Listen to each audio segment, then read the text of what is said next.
1. All right, we are live. Yo, there you Hello go. there. Definitely a t-shirt for the Halloween season. How you doing, fellas John. and ladies and gentlemen out there? Of course, just showing off my shirt I had for a couple of years and whatnot. 'Cause I know this film had an anniversary, of course, and such. But Of course. here you go. Hi, how y'all doing? And you did see that in the theater, of course. We mentioned that before, Oh but you yeah, did see yeah, that in... yeah. Thanks to that Fathom events, yeah, and whatnot. Classic film, man. Great film. But issues with the theater, I remember, right? Yeah, yeah. It was that they started it. They started it like when the movie starts, it starts with the Universal picture and the credits and everything like that. But when the movie actually it didn't start exactly on time. That's one strike. And then when it started about like the part where it's directed by John Carpenter, and then you see the UFO hidden, getting ready to go into Earth, and then the title sequence, the lights were still fucking on. And then once the title Mm. sequence was completed, then the lights shut off. And then there was no surround sound. I went through the whole thing before or whatnot and such Yeah. and everything like that. But first off, a bit of hello to people just down in the chat. Hello All there, right. DJ Donnelly, Roller Coaster Rider, Broad Stipe. Hope everyone is having a good October and Halloween season. The Same month here. definitely went by quick. Yeah, it did. It flew right by, but right by, right? While people are getting in, hello there, Samuel. Uh, we talked on email. You've seen a couple films like Day Shift. You finally did see Day Oh Shift. yeah, You mentioned it in the badass. email. Yeah, very very good fucking film. Oh man, I'm probably going to limit say my favorite Jamie Foxx film. To be honest, I mean I like the guy. I mean he I know this might be an unpopular opinion, but I actually like Held Up. I know a lot of people don't like the film, including I think Jamie Foxx, which is too bad. I think it's one of Mm. his most funniest roles, and whatnot. Who are you, Benny Hills Cop? No, I'm not the Hughes Cop. So I don't know, I always liked to love that film a lot. That's just funny. See Jamie Foxx with his wits and everything like that, trapped in a situation and such. Yeah, I've been Hmm. shot at. I can stay in Chicago for this shit. All the stuff like that and everything like that. But that's fun. I saw Day Shift. Uh, what else did I see? Damn, I revisited some flicks. Like I did see Hardware, and Hardware, not a terrible film, but it's a little overrated just for my like. But I know it's a bit fan based. If you guys like Hardware, and give it thoughts. What are your thoughts on the movies I'm mentioning? If anyone's seen Day Shift or Hardware or Death Machine, Death Machine's badass. I love Death Machine. It's a very good movie. Evolver I saw from 1995. That's a good one. Oh God, I saw so many movies. Yes, I haven't seen a few like not so good ones. Like I saw Shocking Dark. Bruno Mattei is Hmm. Terminator 2. Mm. Let me say hello real quick to a few people. Hello there, man. Hello there, Alan Stanley. Hey, Yeah, feel free to use any title you want for whatever review you're doing. Feel free. I didn't make that up. yeah, it's Feel not free. copyrighted. Yeah. Hey, what's up, Yeah. Kim? Hey there. Um, there you go. Held Up is a classic. Yeah, it is. Thank you. Hey there. Hope you're doing well in Sicily. All right. John Jerry has a question for you. What are your thoughts on Bram Stoker's Dracula? Hey, Johnny Jerry, what's up? I see you changed your avatars. I remember you had the Nick Cage thing with the like that, but now you got Neo. That's cool. Bram Stoker's Dracula. I haven't seen it in years. I remember being a little bit of a long movie and such. It's not a vampire film I gravitate towards, but it was okay. It was there. Keanu Reeves is sad. It is one of his not so good performances, and I like Keanu Reeves. Believe me, I do. But that's one of those like. Mhm. But it's an okay flick. Yeah, it's not a film I go to. I've seen much worse, but not a bad flick. I mean, not a movie I desire to own. Man, I haven't seen it in years. Who knows what my thoughts would be if I revisit it again? Now this one's a question for me. It's cool. It's getting a remake. I'm not getting a PS5. I'm fine with the stuff I have right now. Just been replaying this game, which is a lot of fun. Yeah, Should be a movie. I know yeah. John Carpenter wants to do it, but they don't want to let him. So Oh It's a well. big mistake. They should let him get a crack at it at least. I mean, who knows? He knows the Have you game. seen gameplay? I know you didn't play the game, but have you seen videos on Dead Space to know what I'm talking about I know. on I've heard YouTube? of the game. I know they had that animated movie a few years back. Do they have the Hmm. laser chainsaw in the game, or it's just in the damn animated movie they had that? I don't think there's a laser chainsaw in the game. Like a lightsaber Not style that I chainsaw? remember. I know that was the one on the animated movie. I think it was called Downfall, Dead Space Downfall. It's like a prequel that will lead to the game. Or what? I remember Hmm. seeing that. I seen clips of stuff like I think they had that trailer with that twinkle twinkle little Yeah. star, which I know a lot of people used it like for Alien fan made tributes and whatnot. I always want to see someone take that twinkle twinkle little star and put that with Jason X. But nobody likes Jason X sadly, but me and you. But, you know, that'd be a fun fan made trailer. Hey, Predator, Yeah, for a minute. Predator. Sorry if I got tongue twisted there. Predator, how you doing? Let's see. Sorry. Oh, thank you, Declan. That game is awful. Absolutely awful. Thank you, Alter Ego. I appreciate that. That's my boy is awful. I don't know God what the hell awful. Adam Sandler was thinking What he was with that smoking, idea. maybe. He must have been smoking something. You got just say no to weed. I don't know. Maybe Seth Rogen got him into that shit too. Yep, he does. Cool. Well, thank you, Yule. Hope you're doing well as well. Brad, underrated actor. He didn't get a lot of chances he should have Yeah, he should have as a got more lead. opportunities as a lead actor. Because I revisited some films of his this past month. I read like Death Machine. He steals the show in Death Machine. Of course, the Graveyard Shift. Have you been to Graveyard? You know, shows over. Go back to doing what you were doing. You know, but Brad Dourif, he's great in that. You know, with the, you know, I'm not one of those damn burnouts. You see Bruce Dern playing the damn movies, wipe that grinning off face.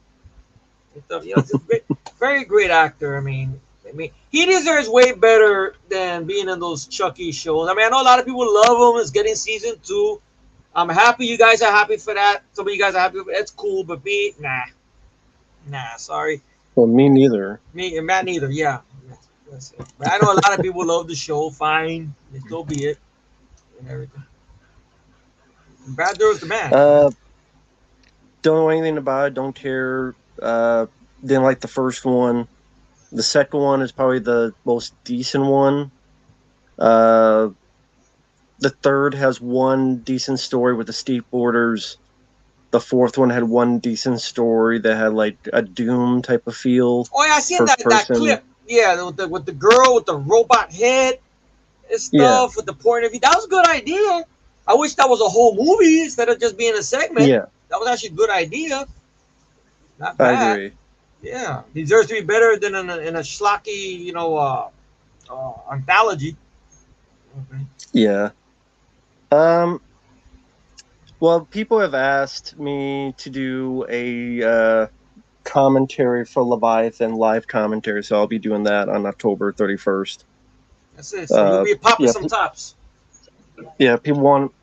I mentioned this, and people are like, "Hey, why don't you do that?" So I don't go out for Halloween. I don't trick or treat or anything. So Oh, you're too old for trick or treating, man. They wouldn't open the door to yeah, you. It's, there are some me, that do. I mean, not much. Just be chilling out. That's about it. I mean, a lot of people they around the way they do parties and whatnot and such. I don't do that stuff. I just stay home. It's funny on a weekday, so it's not like really what could you do on a weekday? It's on a Monday, so you can't really do much yeah. on it. It's not like that stays on a weekend and such and whatnot. I mean, my I think is yeah. Go ahead.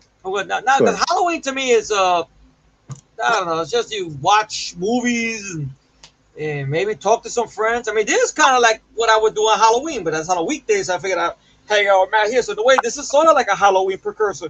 What you were saying, Matt? What was so funny? Oh no. This guy's making fun of Don Mancini. I agree. This is how he would sound.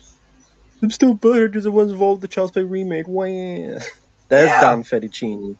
yeah, he would have fucked it up. What are your thoughts on Don Fettuccine, as Oh, I call him? he's a hack. He's a hack. Bad hack. I mean, the remake, I enjoyed the 2019 remake as you do. I mean, I revisit that one. That one still holds up. Mark Hamill, he stole the show. I love the idea that it was AI. It was not uh, the way you call that.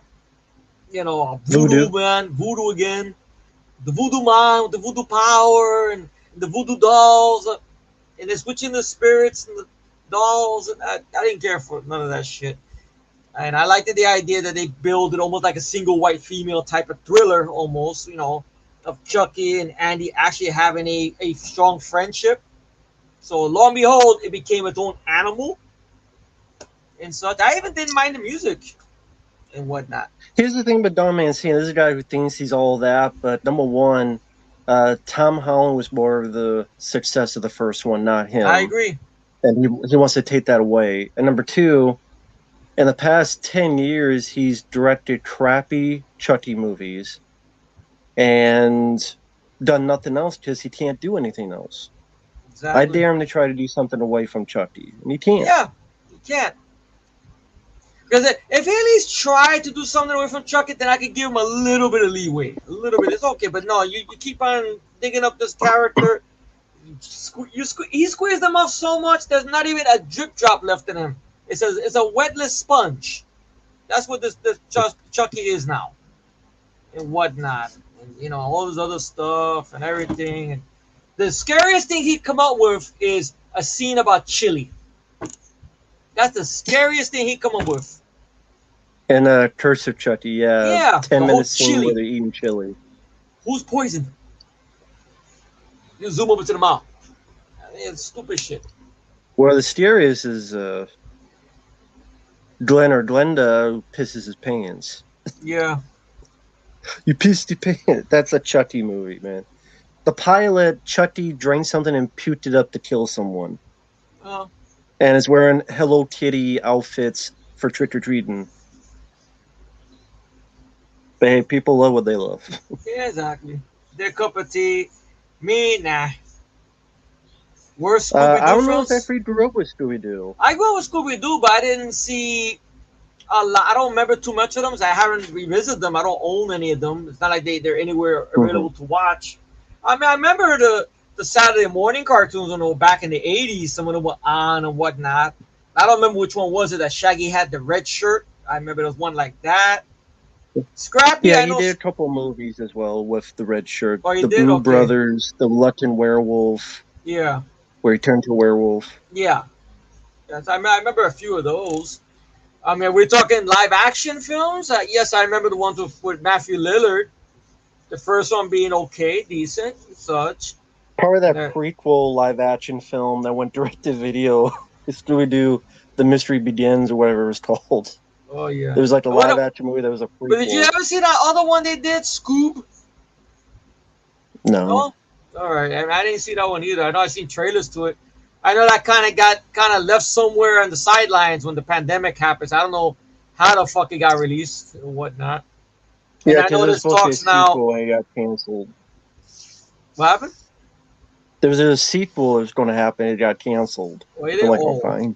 Okay. And then there was that. I know Matthew Lillard was bummed because he wasn't asked back for that movie. That's too bad, man. Because he really sells it. Matthew Lillard, very underrated. That's a guy I would love to see him do more these days. I really would. And such. I did see. Oh, yeah, it is. It is. I grew up with Leviathans. Classic. You know, you hear me calling Becky one more time, six pack. I'm gonna pop your tops, all six of them. Hey there, Kim. Hope you're doing well. Yeah, classic film. Yeah, but I noticed that Velma getting her own HBO Max. Wait, what you She's call black it? and she's gay. Really? Wow. That's why I think, yeah, she's black, she's gay, Shaggy is black. Well, why don't you just make the dog black?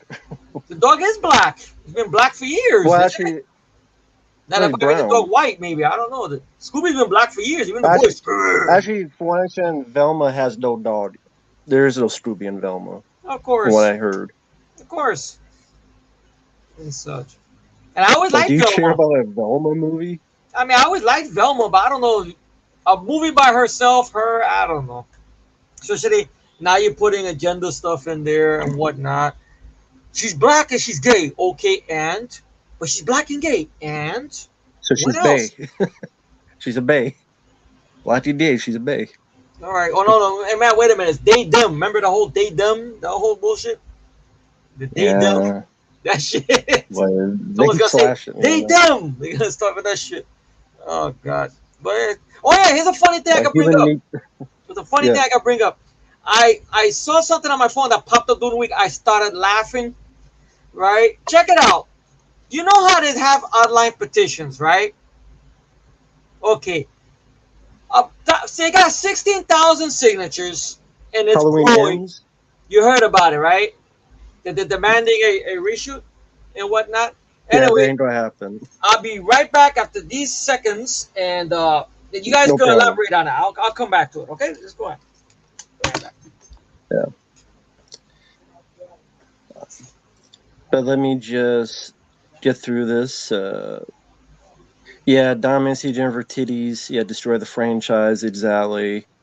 Don Mancini, why is he butter about Tom Holland? Because Don Mancini wants to take all the credit. Because people know the first Child's Play was the best one. The new Chucky movies like Small Soldiers. I mean, kind of, but I actually like it more than Small Soldiers, to be honest.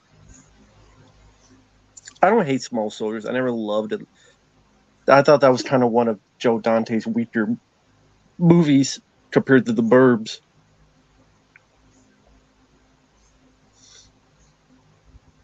Yeah, Eli Roth, yeah.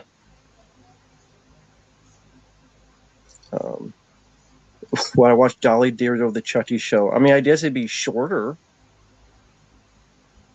I would say the remake is the worst Elm Street film. Efree hasn't seen Halloween Ends.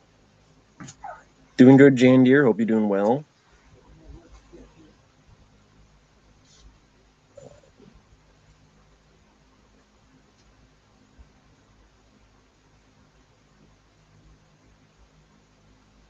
Non-binary, great. I still don't understand the binary, non-binary stuff. What they're numbers or they're not numbers, or if they put them together, you add into a worth of shit. A buff Chucky is voiced by a guy who did Johnny Bravo. If you have a Chucky but it's voiced by a guy who did Johnny Bravo, then maybe I would watch it. But a buff Chucky, Jesus. NyQuil and chicken. I think they're stupid.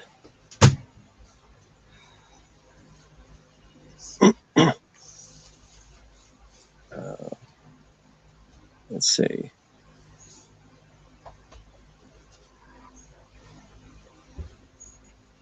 Yeah, fair. I mean, that's like Space Jam 2. Fighting a 100-minute trailer for Warner Brothers. Yeah. Okay, I'm back. Did anyone elaborate or give any shit about the petition thing I mentioned?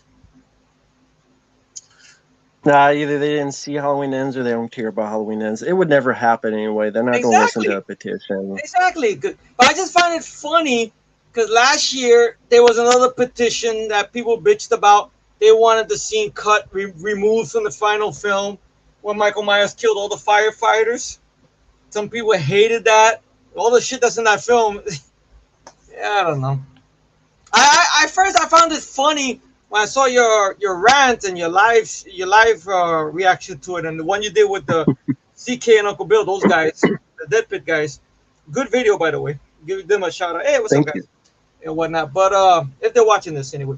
But the Cunningham name, I thought it was something you made up in the rap, but it's actually the character's real name, Cunningham. That made me laugh. Yeah. His name is Cunningham. I didn't know that. I thought it was something you made up just because it was Christine, whatever. Oh God, he's the most fucking hunky, nerdy guy I ever seen in a goddamn movie. Ridiculous. I see the guy. I said he looked like Tom Welling. Maybe that's what you mentioned, the Clark Kent thing. He looked like Tom Welling, almost. You play that music where he's getting beat up by the bully. Somebody save me! Shit. That's why someone Someone was asking if you saw Halloween Ends, and I said no. You haven't seen the film. Nah, I gave up after Halloween Kills. To be honest, I saw that last year. That was a piece of shit. Oh god. And I heard this movie is even worse. Because first off, I find it funny they kill characters off, right, in a brutal way, and then they somehow are alive in the next fucking film. Yeah, the girl with the light bulb. Yeah, the girl lady with the light bulb, she's alive, right? And then in the first film, Will Patton, he was stabbed, he was run over, he's alive. They established thing, they're gonna do something with him, but not really, according to this film and whatnot. Can you imagine Jamie Lee Curtis? Them trying to get her back. Oh, excuse me, Jamie. I mean, we got this petition. You know what she's gonna say? Fuck them. I'm going back to Activia commercials. And plus, I got all this money here. I'm gonna go do some other bullshit. Fuck them. I don't care. I did my speech already. My speech is done. Leave me the fuck alone. Away from me now. The way they get away. Exactly. And stuff. That'd be hilarious if somehow Malika Khan goes, no, please, no, my father. Oh, fuck you, Malik. Jason Blum is running the show along with John Carpenter and Jamie. So go kiss your own ass. Goodbye. That's it. But I just thought that was hilarious that they did that.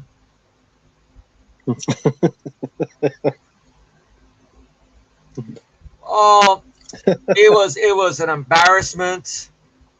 I put my face over my palms, face to palms. You know, how would you feel if you had your hero or one of your favorite characters being like the pussy of the group? That's basically what it was. They did. It's called the 2012 Ninja Turtles cartoon where he was afraid of a horse and got turned to a flower. Yeah. You know, I mean, but the question for you, how would you feel about that if you had one of your favorite characters turned into a fucking idiot? And then it got worse with She-Hulk. You know the best thing about being a Hulk is not saving people or saving yourself. No, it's so you could drink all you drink without getting drunk. That's what's better about being the Hulk, really? Shit, I was wrong all these fucking years. I thought it was about saving people. I didn't know it was about saving yourself or doing something to help others. But I guess I was wrong. I'm sure Stanley must be laughing in his grave. Yeah, that's why I made the Hulk for. Yes, so they can keep drinking. They don't have to get drunk. Yes, that's why I came up with the character. Yes. But I can't do a Stanley voice. But, you know, that's just all a comedy show. It's all a comedy show. That's what it is.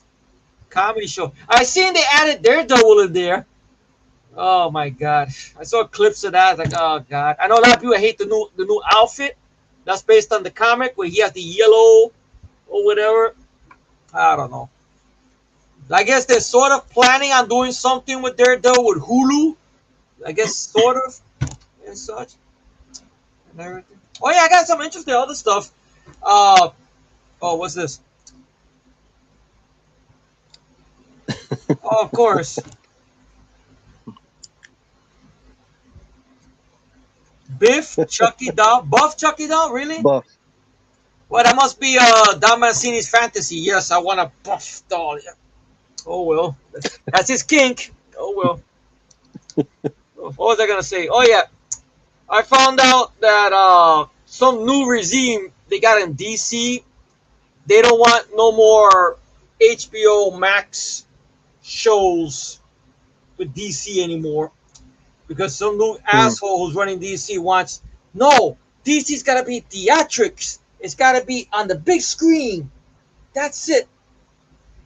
And whatnot. So some new head honcho dickhead or whoever the fuck it is. I mean, I don't sweat it that much because I don't have any dog in the fight when any shows are HBO Max.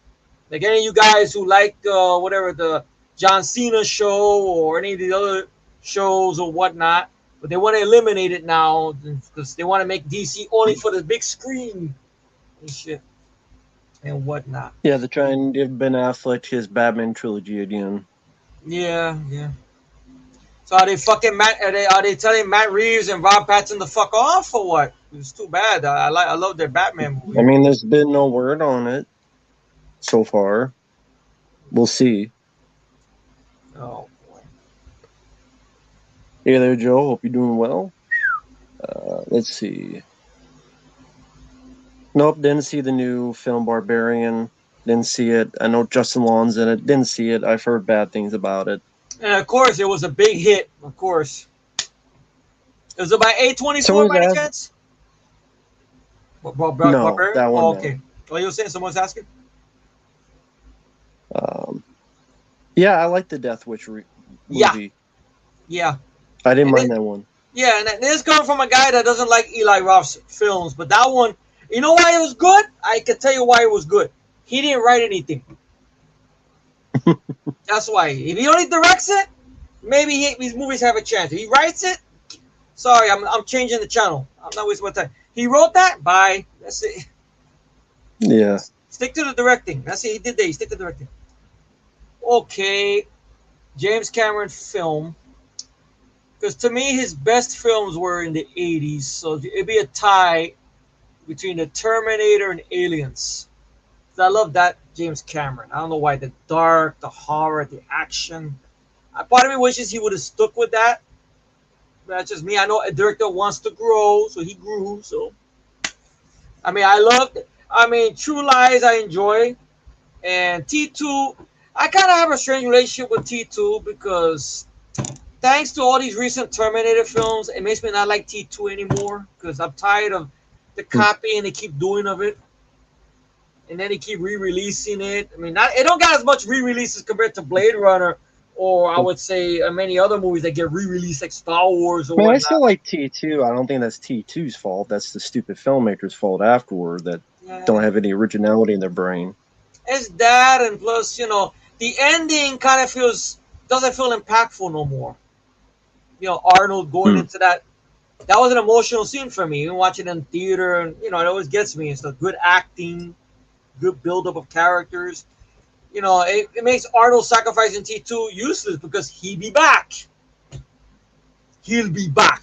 He'd always be back. So he's never gone. It's just like Bob from What About Bob? You see, I'm back. That's what it is. But I'll say Terminator and Aliens and whatnot. No, I haven't. I mean, I know the post-credit scene. I'm not gonna spoil it for anyone who hasn't seen it. But I looked up the character Black Adam. I don't know, to be honest. Is that character worth having his own fucking movie? To be honest, I looked up the character. I saw stuff. He's mostly a fucking asshole in these damn comics. And I think they did an animated movie with him and Shazam. I mean, with Shazam and Superman take him on. And in the animated film, the clips I've seen, he's got an accent, and I think the guy voicing him is actually Arnold Vosloo.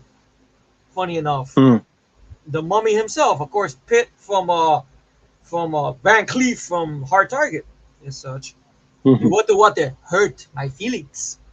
He's in that movie, but I don't know, and plus The Rock. I don't know. I'm tired of The Rock, man. I'm tired of The Rock. I could give a fuck if he fights Superman or not, to be honest. I honestly don't care. And this coming from a guy. This coming from a guy that shrugged his shoulders when it came to Man of Steel. I didn't hate it, but I didn't love it. It was a popcorn movie for what it was. I understand why Matt hates it and such. Is it the definitive Superman we deserve? No. And whatnot. I know I It's read a Superman they deserve because they love a Superman that just stands around with a thumb up his ass, looking around the whole city being destroyed, going, I could save people.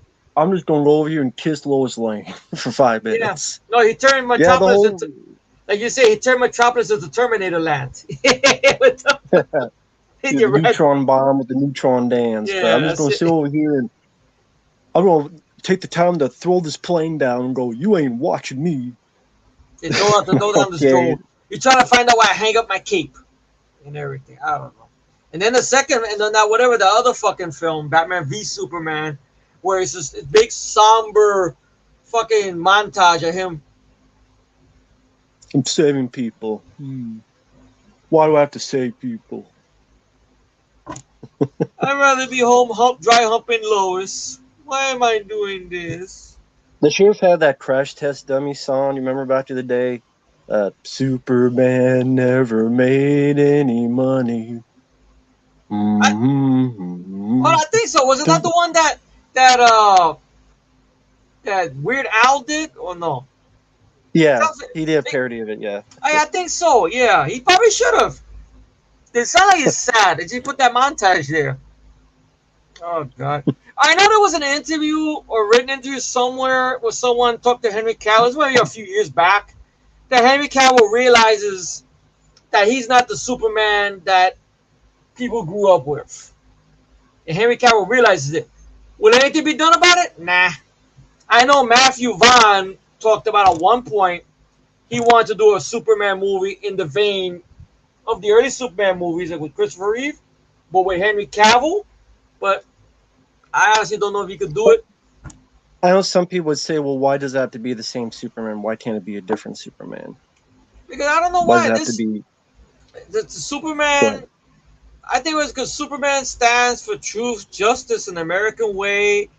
I know a lot of people will say, but that's an outdated statement. Oh, but this Superman in the past, you guys talking about, he's a Boy Scout? Well, I'm sorry. I actually thought that's what Superman's supposed to be. Yeah. Right? Am I wrong? I don't know.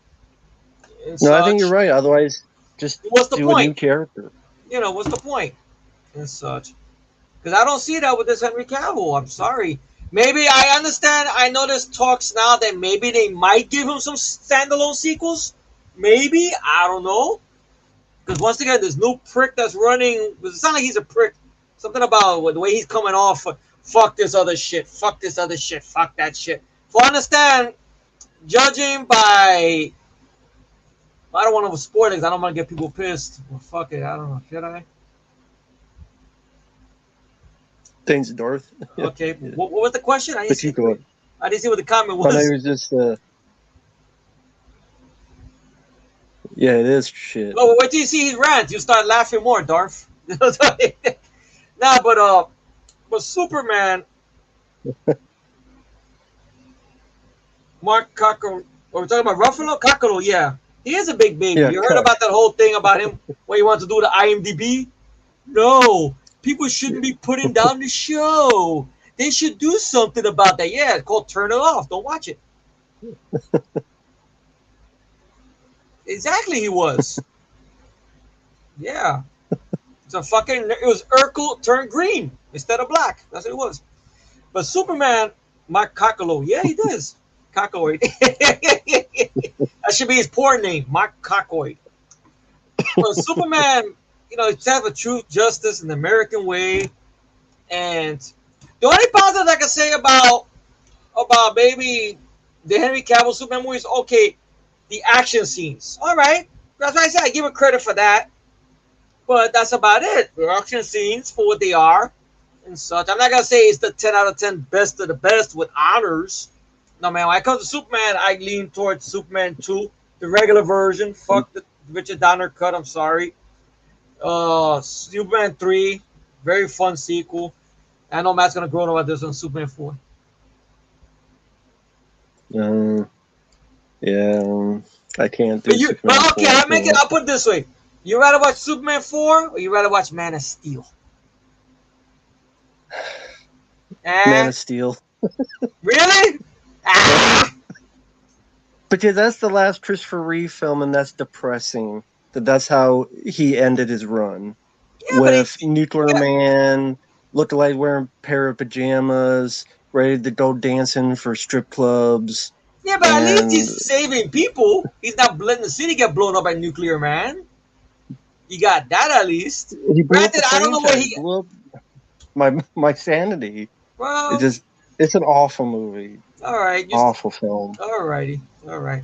I'll take Superman. I'll take Superman 4. All right, but I'll say it this way: I'll take Superman 4. You take Superman Returns. Granted, I will say I've warmed up to Brandon Roth some. Because my problem with Brandon Roth was it just felt like he was trying, which I know somebody's going to say, but I said, what you want, that he's trying too hard to be Christopher Reeve. That's not his fault. That's the direction that they went with because they want to make it an official Superman 3 based on the Donner cut. That's what they're trying to go. That's why Lois is pregnant. I guess. That's why I go by quote mark. That's what people say. and everything. But let me get through a few of this. Okay. Ben Affleck. Do you think he did Batman to get Live by Night made? If he did, that was a mistake because Live by Night didn't do anything and wasn't that good of a movie. Anytime somebody wants to do, yeah, I that's agree true. with that. That's true. That's true. I mean, anytime that they do a period piece movie, is a kiss of death. And that's what happens. That was a big mistake. He should have did Live by Night maybe later on. Yeah. Oh, because I mentioned you a lot. Like, hey, Okay. my friend Efree. So Yeah, I'm glad I'm not forgotten. I don't think I've seen that one. I've heard bad things about it. Have you, Matt? Have you seen that one?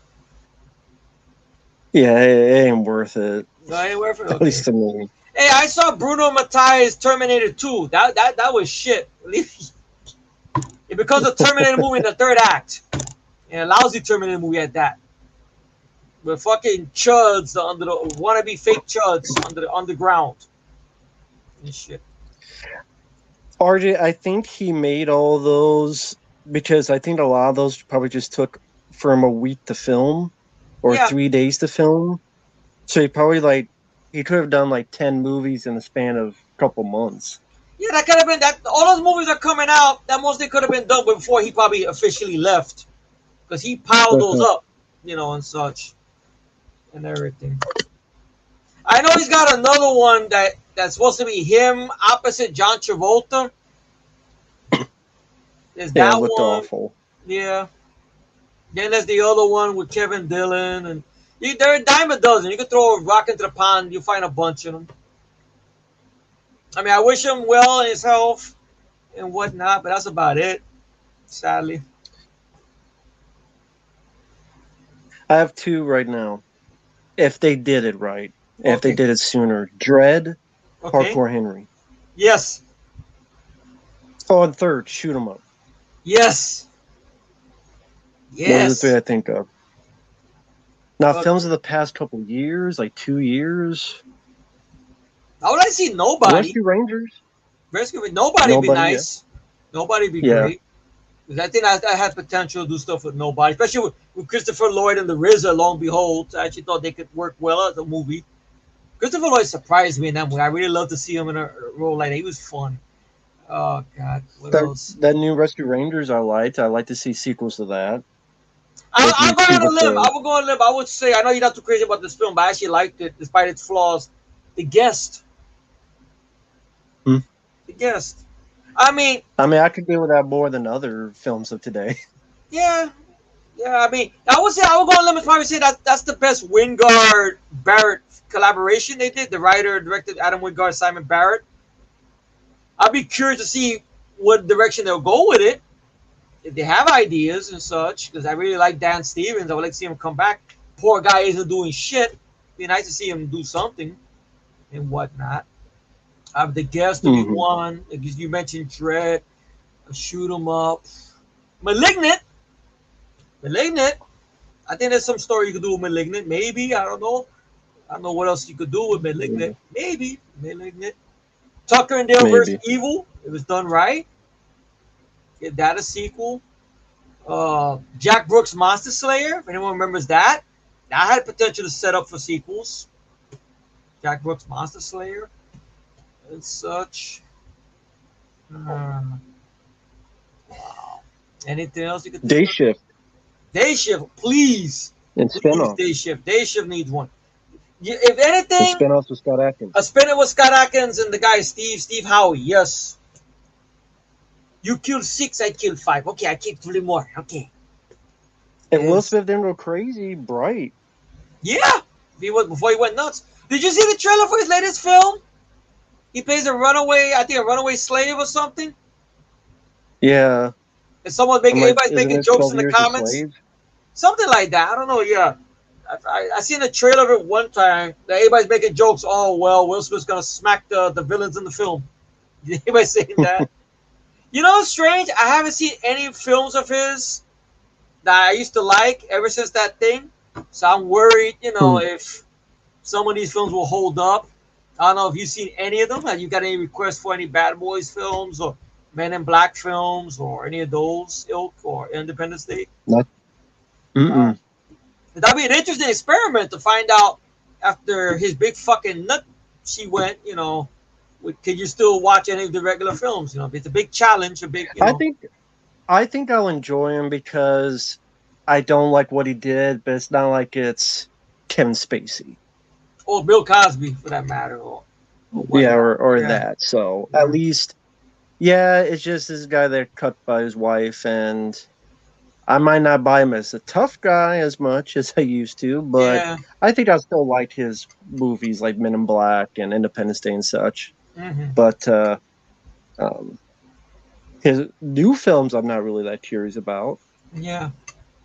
So, yeah. Like Enemy of the State on. Yeah, Prey was garbage as well. It is. I find it funny that David Gordon Green and Danny McBride, they're getting the keys to Exorcist now. And Yeah. you understand what's funny about it is a lot of people are saying, I think even the guys, hey, what's up? How you doing, Cosmo?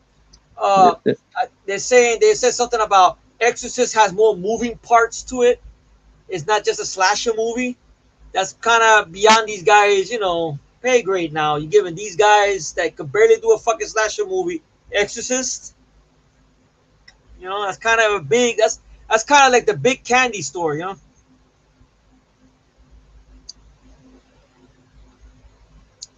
I haven't heard Med Tilly in a while. Yeah, I think I Came hear back for you. that. Because I think she has a YouTube channel, and I think she was talking about it. I think it's called Tea with Meg. Seemed like a sweetheart. Mm. I mean, if I had to pick Okay. between her and Jennifer Tilly, I probably like Meg Tilly more, to be honest, Yeah. and such. I know she has a funny Are they story related? about what happened. They are. They're Are they sisters. related? They're sisters. Okay. Yeah, because on the video she mentions that my sister Jennifer. So there you go, and that's how she got on Oh, so that's the how. show. Yeah, as I say, out of both of them, I think Meg is the better actress. I wasn't sure because you never know because that like Brandon Lee and Jason Lee are related, so just that's because of true. last name, so Yeah, sometimes it's I'm like not sure. that. Yeah. Or the As whole a thing with general Michael B. reason. Jordan and Michael Jordan. Are they really related? Is Michael Jordan the illegitimate kid? Hey, hi, deep fried awesomeness. Okay. Yeah, I agree. Yeah, Fatigue, yes, exactly. absolutely. Yeah. If you're forced to watch two movies that you find overrated, Blade Runner or Terminator 2. And honestly, I watch both of them. Because, I mean, I'd rather watch those movies than I would say any of the asshole 24 films. Those films got like all the fucking praise and the box office, and it blows people's minds. Well, people love the films, that's great, but I rather sit through those films. Yeah, I unlike Matt, I did see trailers, and I like what I saw. I almost want to tell Matt, but Matt doesn't want me to tell him because he don't want to know nothing about the trailers. And don't tell Because me I either. went He into wants to go into a I cold. went to the second and third film cold, Yeah, so I just made that tradition. yeah. Me, I break the tradition. I gotta see it. I gotta see it. I need my fix. I gotta I see hope it. it doesn't disappoint. Well, all I'm saying is that there has to be an end. You cannot do 12 John Wick films. It has to be an end. Because right now he survived falling off a building. Survived falling off a building. And you make it to a point, he survives aliens and this, and King Kong came in and stepped on him, and he survived that. Now you're pushing it. Well, now it's it Die has- Hard 5. Then yeah, that's what I'm saying. It becomes that. And such. It has to be an end. Yeah. It has to be a good end, not a downbeat one like Jess Stahelski wants to do. But what the fuck? He's gotta die. No, he doesn't. Fuck out of here, he gotta die. Die my culo.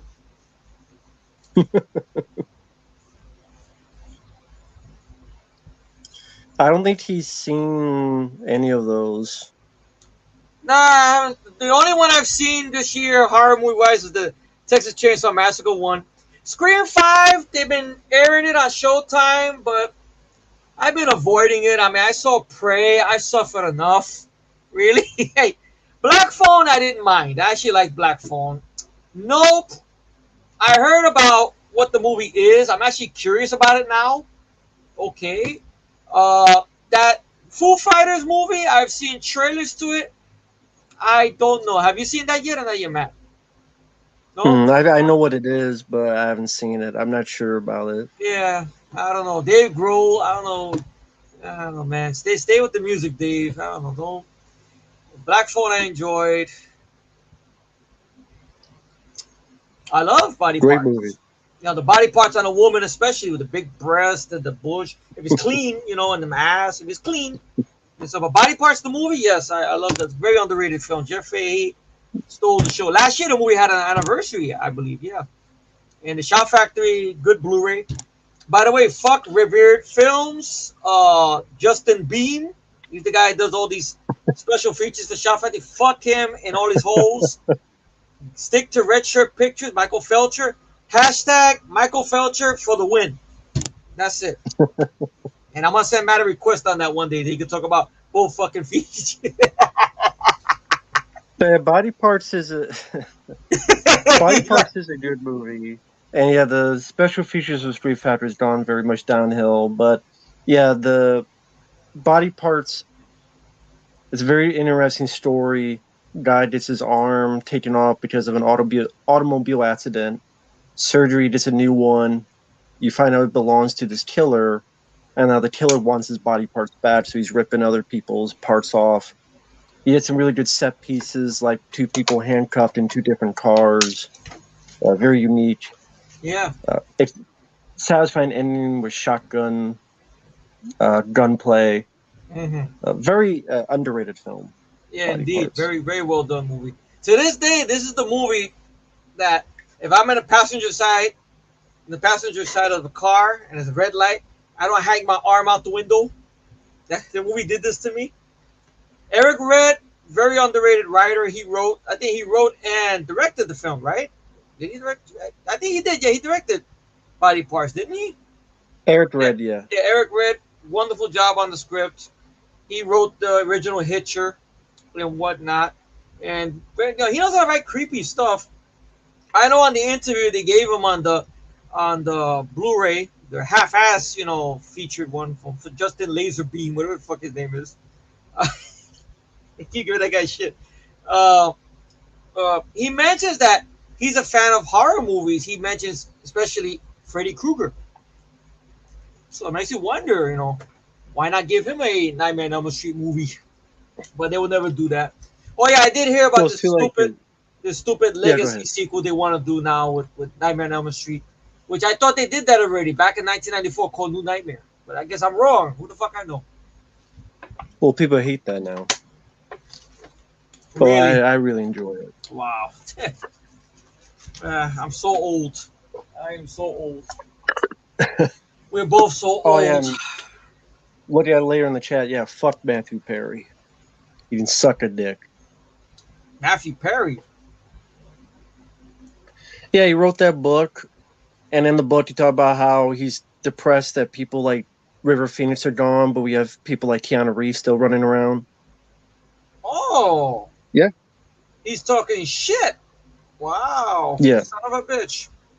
Well, pretty much saying Keanu Reeves is a good actor, and why is he still running around, but people like River Phoenix are not. Wow. Or Chris Farley are not, because he worked with Chris Farley in Almost Heroes. Wow. I know he was battling alcoholism, but wow, it sounds like he's still on the fucking sauce. What a schmuck. Yeah. Yeah, look it up. Just go to Google, We Are Cosmo, Matthew Perry, Keanu Reeves. I believe it. Fuck him. Yeah, fuck him. Fuck him with no dickhead. He looks like a dick too, you have to him. Yeah, look at him. Yeah, he has like some. Fuck that. You look at like a dick face. Matthew Perry. Like a butt face. Yeah, Violent Night, Michael. I saw the trailer for it. I'm looking forward to it. And whatnot. How about you, Matt? I know you don't like David Harbour that much. What do you I wish it was a different actor, but it looked like a fun trailer. Yeah. But I wish it was a different actor. Yeah. Like, I know Mel Gibson, he sort of did that with a Santa Claus movie, which I know you did see. Mm-hmm. So like if that was Mel Gibson, maybe like Mel Gibson, maybe doing that. I don't know. Who would you like Mel to see Gibson as? did that instead. Yeah, that would Yeah, be would you like? Okay, who would you like to see in that instead of David Harbour? Maybe somebody we haven't seen in a while, like Michael Pare would be nice. Jimmy Woods would be nice. James Woods, that'd be fun. Good. Imagine James Woods as Santa Claus. That'd be fun. Putting that same energy he put into vampires. I revisit that. Man, that's a good. Oh man. You know what? As crazy as it is, and I know he's doing another movie, but Tim Allen play off his Santa Claus role and do like Bob Odenkirk did with Nobody. That would be fun to And see have Tim Allen do it. See if Tim Allen tackled. I like Tim Allen. That'd be fun. Tim Allen doing He's it. good with power tools. That's true. I would love to see that. Tim Allen, shit. That'd be fun. Wow. It'd be hilarious if it was Kurt Russell, but Kurt Russell already did the family one, so he gonna want to do that and such. Well, maybe his son could do it. Hey, you want to play a younger Santa? There you go. You're not Snake Plissken. You can play Santa Claus, fucking up people. Santa's son. He's a psychopath. Oh God. Oh yeah, I did see Accident Man, Hitman's Holiday. I really enjoyed it. I did rent it, so Scott Adkins don't get pissed at me. I paid money for it, Scott. Don't get mad and such and everything, but it was pretty good. It's pretty good. Scott was doing the rounds with that one, man, because I seen him everywhere. Everywhere. He was on the morning news, my local morning news he was on. He was on other people's He was in Viking Samurai's channel. And that was hilarious because he caught Viking Samurai by his nuts. Well, I heard you said some things about me in your videos. He went there. But he was being nice about it. You know, I think David stood his ground a little bit. Oh, because a hard target too. Oh, yeah, what are your thoughts on that? Did you see that thing I sent you? When Scott Adkins explained what happened with Hard Target 2? That was about money. Yeah, that I don't really remember what he said, though. Something about they offered it to him a bunch of times. He kept saying no because he was busy working on Doctor Strange. And then finally the money came higher. He thought about his kid. Okay. He went to Thailand to film it, but he didn't want to diss the makers of the film. He can understand, okay, if you measure it next to the Van Damme film, which he did see the work print, which I was happy he brought up the work print. He loved the work print and whatnot. But I did the film, but we tried. If you look at it next to Hard Target sequel, I can understand it sucks, but I don't think it's as bad as you're making it sound. He said, oh, yes, it is, but I know it's not. But he's laughing when he's trying to defend it. So he knows and whatnot. But I guess he had to pick up the money. He tried to interject some stuff, but they wouldn't listen to him. Well, mea culpa, as Matt would say, I guess. But you know, that's what happened with Scott. Oh, did you hear about that thing? He had Sheldon Lettich on Viking Samurai, and they mentioned the original cast member for your favorite film, Safe. Safe, yeah, the villain. To be Scott Adkins. Yeah. Yeah. And that would have been cool. Yeah, because even Sheldon Lettich admitted he enjoyed the film, but he hated that stupid thing they did. And he even told the director. I didn't like that either. You know, he told the director, you got to get the people pissed at you. But it'll be a big thing. And a lot of people praise that scene, unfortunately. Oh, but it's clever. No, it's not. Come on. Like, they're afraid to give Statham a knockout fight? It's like, goddamn. Why is it he only has one good knockout fight in that shitty movie Parker with Daniel Bernhardt in the fucking hotel room? That's about it. Oh, did you hear that who the original star was supposed to be? Van Damme. Yeah. He wanted Van Damme, yeah. Yeah. But there's thoughts of Van Damme because the character's name was Luke. Yeah. That's interesting. That would have been cool. It would have been interesting. Yeah. So, have you seen the film lately? Or is the film you're worried about if it'll hold up or may not hold up or what? I mean, I saw the film a few years ago. I still don't mind it. I still like it for what it is. Yeah. Compared to other, like The Maid. Yeah. And stuff. Yeah. I mean, I saw it in the theater and whatnot. I had reservations with it. I saw some of the action scenes again. It's just the way some of them is shot. I don't know. Maybe that's Statham's thing. I don't know. Okay, favorite New York movie of the 1970s. Hmm. Wow, New York-based movie in the 1970s. I'd have to see a list of what they all are. I can't That's true. remember There's a what lot of all them. them are. I know the biggest one people will probably mention is Taxi Driver. That's the obvious one, Taxi Driver. But there's so many more and such. Is that in the 70s? But was Night of the Juggler in New York? Yeah, but that's 1980. Yeah, that's in New York. Oh, Very good. That movie needs a Blu-ray ASAP. You know, tell the assholes holding the rights to it to go fuck one of his holes up his ass and get the rights from him, and then give it a restoration and whatnot. 70s. So many movies in the 70s. Well, maybe the blaxploitation. Oh, yeah, Shaft. The original Shaft. That takes place in the 70s. Yeah. I like Shaft's big score more. I will say that. I revisit You those. like Taxi Driver? Taxi Driver being there. Taxi Driver Quest. That's the one everybody might mention because that's the biggest look is Martin Scorsese, you know, and stuff. Are you the taxi driver? No, I don't drive a cab. No. Oh yeah, I got one. I got a good one from the 70s. Favorite movie set in the 1970s, New York, The Warriors. Warriors. That's Yeah, you go, The Warriors. You gotta put the Warriors in there. There you go. I'll put the Warriors. How about you? Warriors is a good one. I mean, again, I can't think of. I have to see a list of what all is in New York, but the Warriors I'll put as of right now until I think of another. Yeah, that's true. I have to go back to that. All right, cool. Premiere, yes, I do like the Queen design in Aliens. It's I love classic. Love it. Is that Fuck Jimmy Tanner for saying he's CGI. Nah, the CGI adding to the Queen, fuck no. That's why I'm kind of happy that he wanted to re-release Aliens on 3D and the big screen. If he would have done that, you know what would have happened, right? He would have CGI'd all the aliens, you know, and the Queen too. So I'm thankful he didn't. They never got around to doing that because I was wondering when T2 came out and it got re-released in 2017. Someone asked him, "Would you want to re-release any one of your older films?" He mentioned, "Oh yeah, Aliens. But to do 3D, that means fucking CGI enhancement, which is a no-no." And such. Oh. Yeah, exactly.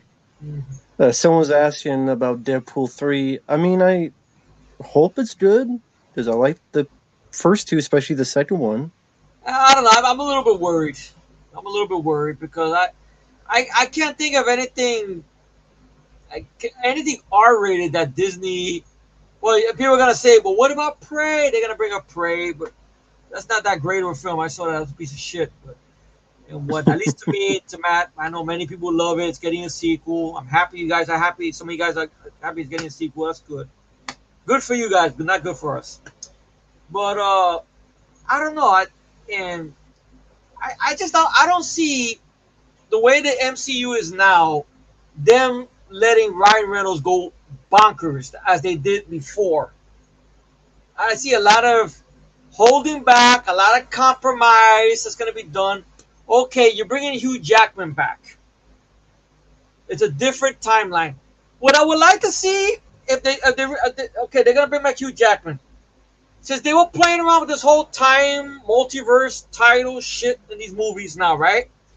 And since Ryan Reynolds hates the 2009 Wolverine film for what they did to his character and whatnot, have the scene when we see Logan with his longer hair, which I always liked that look with longer hair and such, when he's about to get ready to kill Stryker, and Stryker pulls out that stupid gun that gives him amnesia, that Deadpool does something, comes out of whatever the portal, takes the gun away, whatever you want to do, he cut his hand, takes the gun away from Stryker, allow Wolverine to fuck up Stryker. And then from there, he could probably get Wolverine and they could talk. Didn't I just fucking cut your head off? Well, that's not really me. Come over here, Logan. Come on, let's talk. Some shit like that. I would like to see that and whatnot. But, because you know how this whole thing will happen. Well, how else they're going to bring him back? It's got to go through a portal. It's got to be time travel. It's got to go to one of the universes of the movies. Remember, he hated Green Lantern. He went back in time. He killed Ryan Reynolds for reading the Green Lantern script, which I still put Green Lantern over his Deadpool films. I'm sorry. I Well, still don't. isn't Deadpool in that universe? Because Colossus is there, so wouldn't Wolverine be in the same spot? Because I don't Logan takes place in the future or alternate reality. know. Like Colossus is there and the X-Men's are there, so wouldn't Wolverine be there as well? That's true. But you gotta remember, in this universe, Professor Xavier is Jimmy Mac and Cheese. He's not. He's not. What's his name? Patrick Stewart. Because I think maybe Wolverine is in Patrick Stewart's X-Men universe. That's what makes it kind of shady. I don't know what's gonna happen. Let's But see. in one of the X-Men movies, didn't Wolverine, they Oh, Day saw of him and he Future escaped or Past. something? Day Yeah. of Future Past. Was it Yeah, like a young one? I think So so. maybe he has amnesia here or something? There's like, Because I mean, I just want to see them get away from that amnesia stuff. I don't know, like have it be maybe the Wolverine we know or whatever. I doubt. I know a lot of people are holding their breath about the uniform. I would love to see it, but I don't know. Oh, thank you, Vicente. Thank you. Gracias. Yeah. And he fired the original writers, so that worries me too. And those guys well, were his they came back. boys. Or they came back. Well, something's up. Yeah. He's like, I got these new writers. Now get the fuck out of here. Okay, you guys come back. I know he had a falling out with TJ Miller, but now they squashed it. TJ Miller's coming back. You know, you don't know if you heard about that falling out bullshit. I have a feeling that was more TJ Miller because I don't know about TJ Miller. Yeah. That's the same guy that did that stupid like bomb steer thing. Oh, he did that? What was that? It was something about I have to look it up. I swear there was something about some stupid. He did like a joke. It was a bomb steer, and then rightfully so, people were pissed off at him about it. There's nothing funny about bombs. Unless it's a fart. Yeah, 2018. A fake bomb threat he called in 2018. And he was arrested at LaGuardia Airport. False car bomb threat on an Amtrak train. Oh, that is a dick move. You don't do that, man. It's not fun. I mean, if he's willing to do stuff like that, then I'm like, I don't know. Well, maybe Ryan Reynolds do something about him. Probably. Hey, Ryan Reynolds said, okay, all right, he's bitching about me. I'll make this public apology. Oh, really?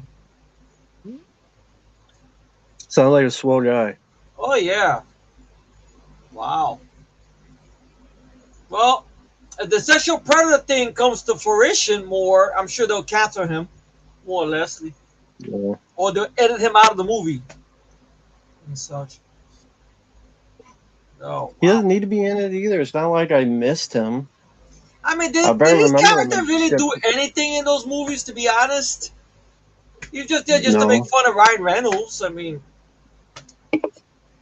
I think the girl, what was it, his love interest has more significance in those movies more than TJ Miller. Was it Morena Barkan, I believe her name is, from Firefly? She has more to do probably in the first two films and whatnot. And so, But a quick shout out, hello there, Luis, and I hate Facebook, and Kim. Hope you guys doing well. Thank you for saying hi back. Thank you, Luis. Thank you for the kind words. Johnny's asking, what's your favorite movie of '99? Wow, it's the last year of the '90s too. We have so many good ones. I mean, it's not official, but I feel so bad for the films. I'm getting tired of this film catching a lot of shit. Even though when I first saw it, I was probably on the bandwagon. People didn't like it, but then I revisited it. Thanks to you, Matt. No, it'll be on the list. It'll be on the list. But the one I really want to talk about is Universe Soldier: The Return. It's very underrated sequel. I watch it by itself. I revisited it. Everybody and their mother hates the film. I don't feel it's that bad of a film. Because lo and behold, Van Damme is the star of the fucking film, beginning, middle, and ends. Everybody praises the last two films. Oh, but it's brutality. The third act. Okay, the third act. What about the beginning? But the third act. But what about the beginning? In the middle? But the third act. Everybody keeps mentioning third act. That's the biggest question. The third act. And shit. Then day of raping or whatever. Okay, a few decent action bits when they're there with Scott Adkins. Some brutality here and there, but you got those blinky lights, the lights that gives you seizures. Okay, Epilepsy. you got the third epilepsy, and then the ending. Okay, Scott Adkins fucking up all the unisols and having the little fight with Dolph and the half-ass fight with Van Damme, and then a downbeat ending. Okay, directed by John Hives, which I would give him shit. Yeah, there you go. In ending, people underestimate how strong an ending of a film is. Because the ending, at least to me, I don't go very, very deep here, but go with me. The ending is the bookend to your story. If the ending is no good, guess what? The movie story is not worth revisiting. Because what's the point watching? Is there any other? I What's was the going to say, point? are there any other movies you can think of? Like for me, it's hard to think of some. But I know one that comes off the bat is a film called Explorers Yeah, with Ethan Hawke. Good movie, and then the ending was just complete utter trash. Bugs yeah, Bunny cartoon crap. yeah. I mean, to an I extent, hated the ending. to an extent, I could say Galaxy of Terror, though I like the first half in the movie and whatnot. I just had the biggest question. If anyone out there could answer, what the fuck does the ending mean of Galaxy of Terror? He's the game master. He's got a glowing red head. What does that mean? I gotta say, like Kevin Smith said when Prince told him the thing of the prophet. What the fuck does that mean? The same thing. What does it mean? I like the film, but what does it mean? Even when you try to listen to commentary, they don't say it in the commentary. It's the way they're talking about the effects and laughing at the monster raping, because the girl who's in the film who gets raped by the monster, she's in the commentary, she's laughing about it, so they're laughing about that. That's about it. But you know, what does the ending mean, Matt? What does it mean? What does the game master do? But it has like video games. Okay, that's what I can think of. Other what a bad ending. God, I can't say I was enjoying the film that much, but I would have shrugged and said it was an okay time with. But then the ending just pissed me off. Upgrade. Mm, Remember that? Upgrade. Fucking yeah, I message filled do. twisted ending. Beware of AI. No shit. Beware of AI. No shit. Oh god. All the movies that's ruined by endings. Wow. I know there's a bunch of ones I've seen, but then I completely forget about them Of because they make me so course. mad. Of course. And what gets even more mad, those are the ones that become hits. Those are the ones that people go, but it's reality. But I'm watching a film. I want to get away from reality. I don't want to see reality. It's called a movie. Oh, but it's really like that. Lie to me. I don't want reality. That's it. Or it's either bad ending. Yeah, go ahead. Keep Okay, going. it's either bad endings or ambiguous. Now, the Yeah. only person who could do ambiguous, who I felt was very successful at ambiguous, John Carpenter. That's it. Hmm. John Carpenter knows how to do ambiguous. That's it. Yeah, I agree with that. John Carpenter. And maybe, I don't know if I can even say this. The original Dawn of the Dead, or, the end, okay, they fly off. I mean, how much food do they really have? But hey, at least they flew off. You got Yeah, that. I could be hopeful. Yeah, they'll make it through. Ken Forey's a yeah, badass. He'll snap next to zombies and punch them in the face and kick them and do God knows what. They'll be safe. Ken Forey's with her. If Leatherface couldn't kill him, the zombies can't kill him. So he's all right. He's cool and everything. Yeah. And stuff. He's supposed to be dead in this Texas Chainsaw Massacre 3. I know. But he didn't die. Sorry. But anywho, I'm just kidding. I know a lot of people did not like the ending of Law Abiding Citizen. Well, that's an interesting topic for debate, because I think even Gerard Butler was like surprised of how everybody was on that character's side and such. I mean, I was on his side until innocent people started getting killed. I'm like, well, now I don't see his. Now he lost me. Now, like, okay, The girl at the law firm, she didn't need to die. Okay, the judge was a bitch. You cursed her out. That was enough. You put a bomb on the phone. It's a good kill. You put a bomb on the phone, blows her head off. Okay, but you kind of great acting performance by Gerard. But did you see the new trailer for that movie he's doing with Luke Cage himself, Mike Coulter? Playing. Yeah. What do you think of that? Maybe it could be okay. I mean, looks like a time waster at best. Okay. I didn't see Luke Cage, so. Okay. I know you saw. I think you saw the first episode of Luke Cage. I think. I know you weren't a fan of it. I wasn't that big on it either. I remember you ranted on it. I might have, and I forgot about it. Well, I can't blame you. Can't blame you. And whatever. Did you get to see the film he did, Gerard Butler, his sort of remake to Breakdown? I didn't see it. Didn't get that request yet, huh? Oh. Such. Wow. Good actor. I haven't seen him. Yeah, he deserves better. Yeah. I know he's producing his movies now and such. But where else were we going with this? I kind of lost the topic now. But the good ending movie with a bad part of ending. the movies. The ending attitude error. Well, I mean, I was at the time I started watching. Bad ending. Good movies with bad endings. Yeah, okay. So there you go. You got that there. Bad endings. Any other bad endings I can think about? Wow. It's so bad I blocked them from my brain. Damn. Shit. Exactly. That's what it is.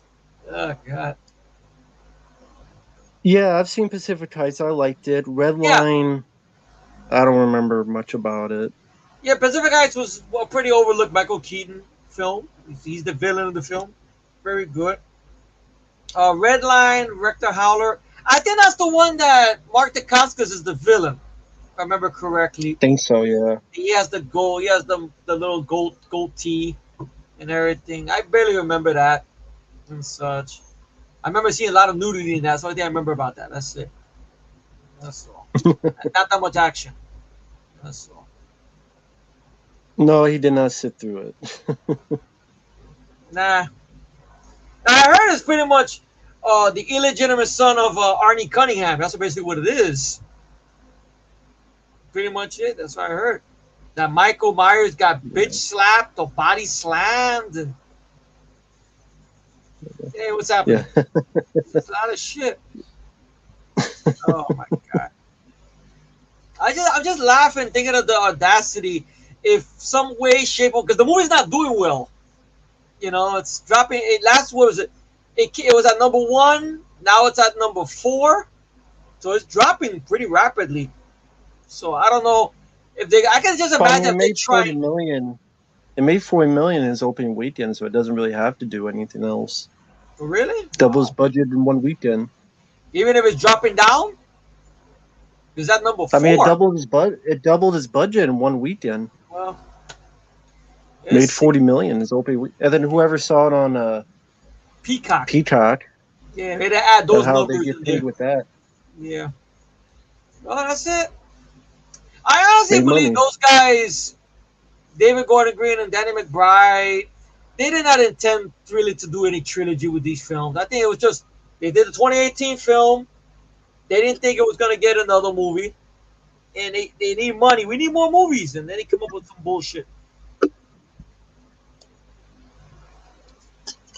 Oh, we're getting another one? Really? With who? Corey Cunningham coming back? They're going to sew up his neck or something? Give him my advice back. Some of this. There'll be another reboot. And there'll be another fucking... They did Chainsaw Massacre 20... How they maintain they reboot that? Yeah, that's mostly because Kim Hankel. Yeah, because Kim Hankel doesn't want to let nothing die. I need money. That's what it's Kim Hankel. That's why.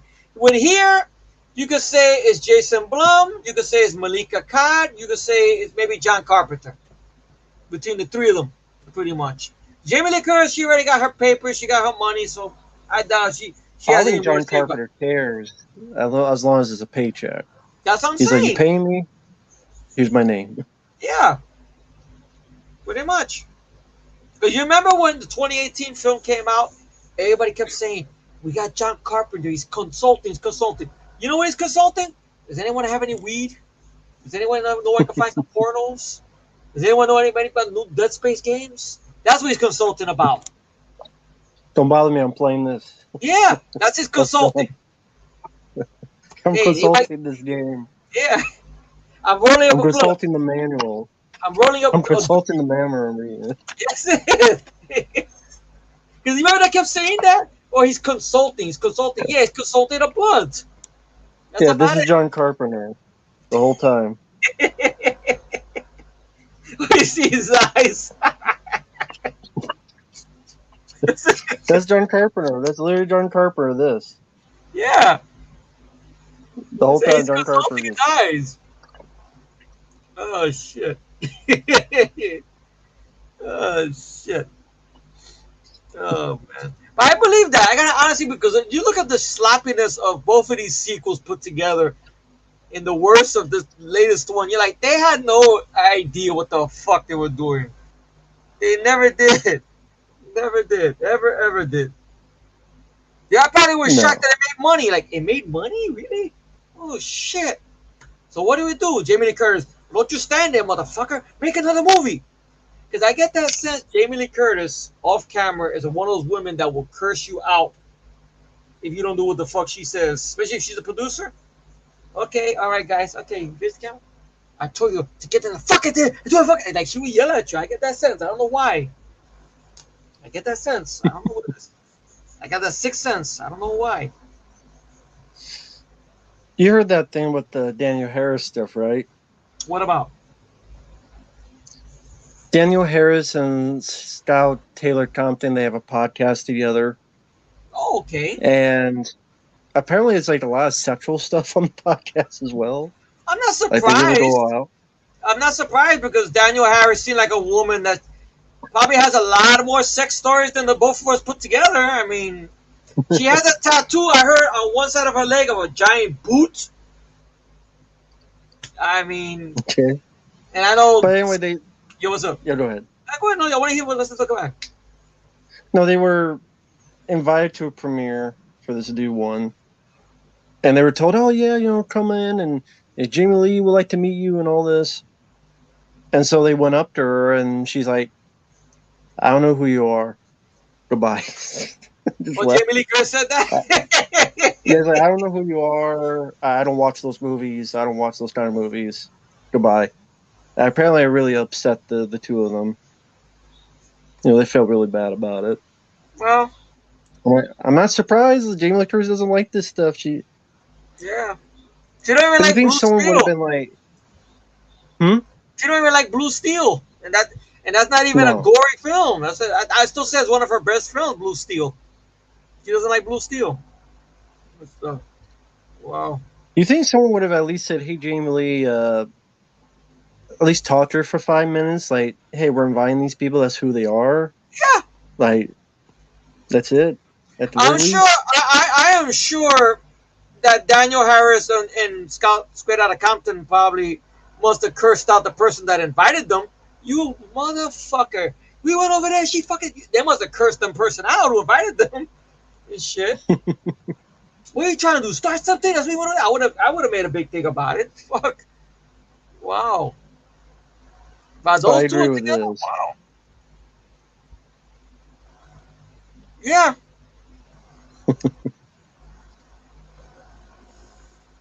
Yeah. Making 12 make 12 sequels. I mean, I understand. Okay, all kidding aside, I understand. There was an interview with her when she was on the set of Halloween 2018 that she mentioned that she's been 20 years sober. Okay, so now if I'm doing the math the right way, it's just to say that during the late 90s when she did H2O, she was drunk a lot? I don't know. Maybe that's one of the reasons, I guess. Maybe she wanted to try to make up for H2O, which I don't get what's to make up about. Okay, the multiple mask. Can somebody please go back and please? I don't know why no one has dared tried it. It shouldn't be that fucking hard. There's no facial movements. but I don't know how the mechanics of how deep fake works. Maybe it only works for a certain fucking scene. I don't know. If that's really the big thing. I mean, okay, there's multiple masks. I hate that 25 Years of Terror documentary. If it wasn't for that documentary, I would have not learned about the fucking mask. I hate that documentary now. Because that was the documentary that made me brought it to my attention. I go, yeah. Then I look at the movie like, I never noticed it. Even when I saw it on the big screen back in 1998, I never noticed it.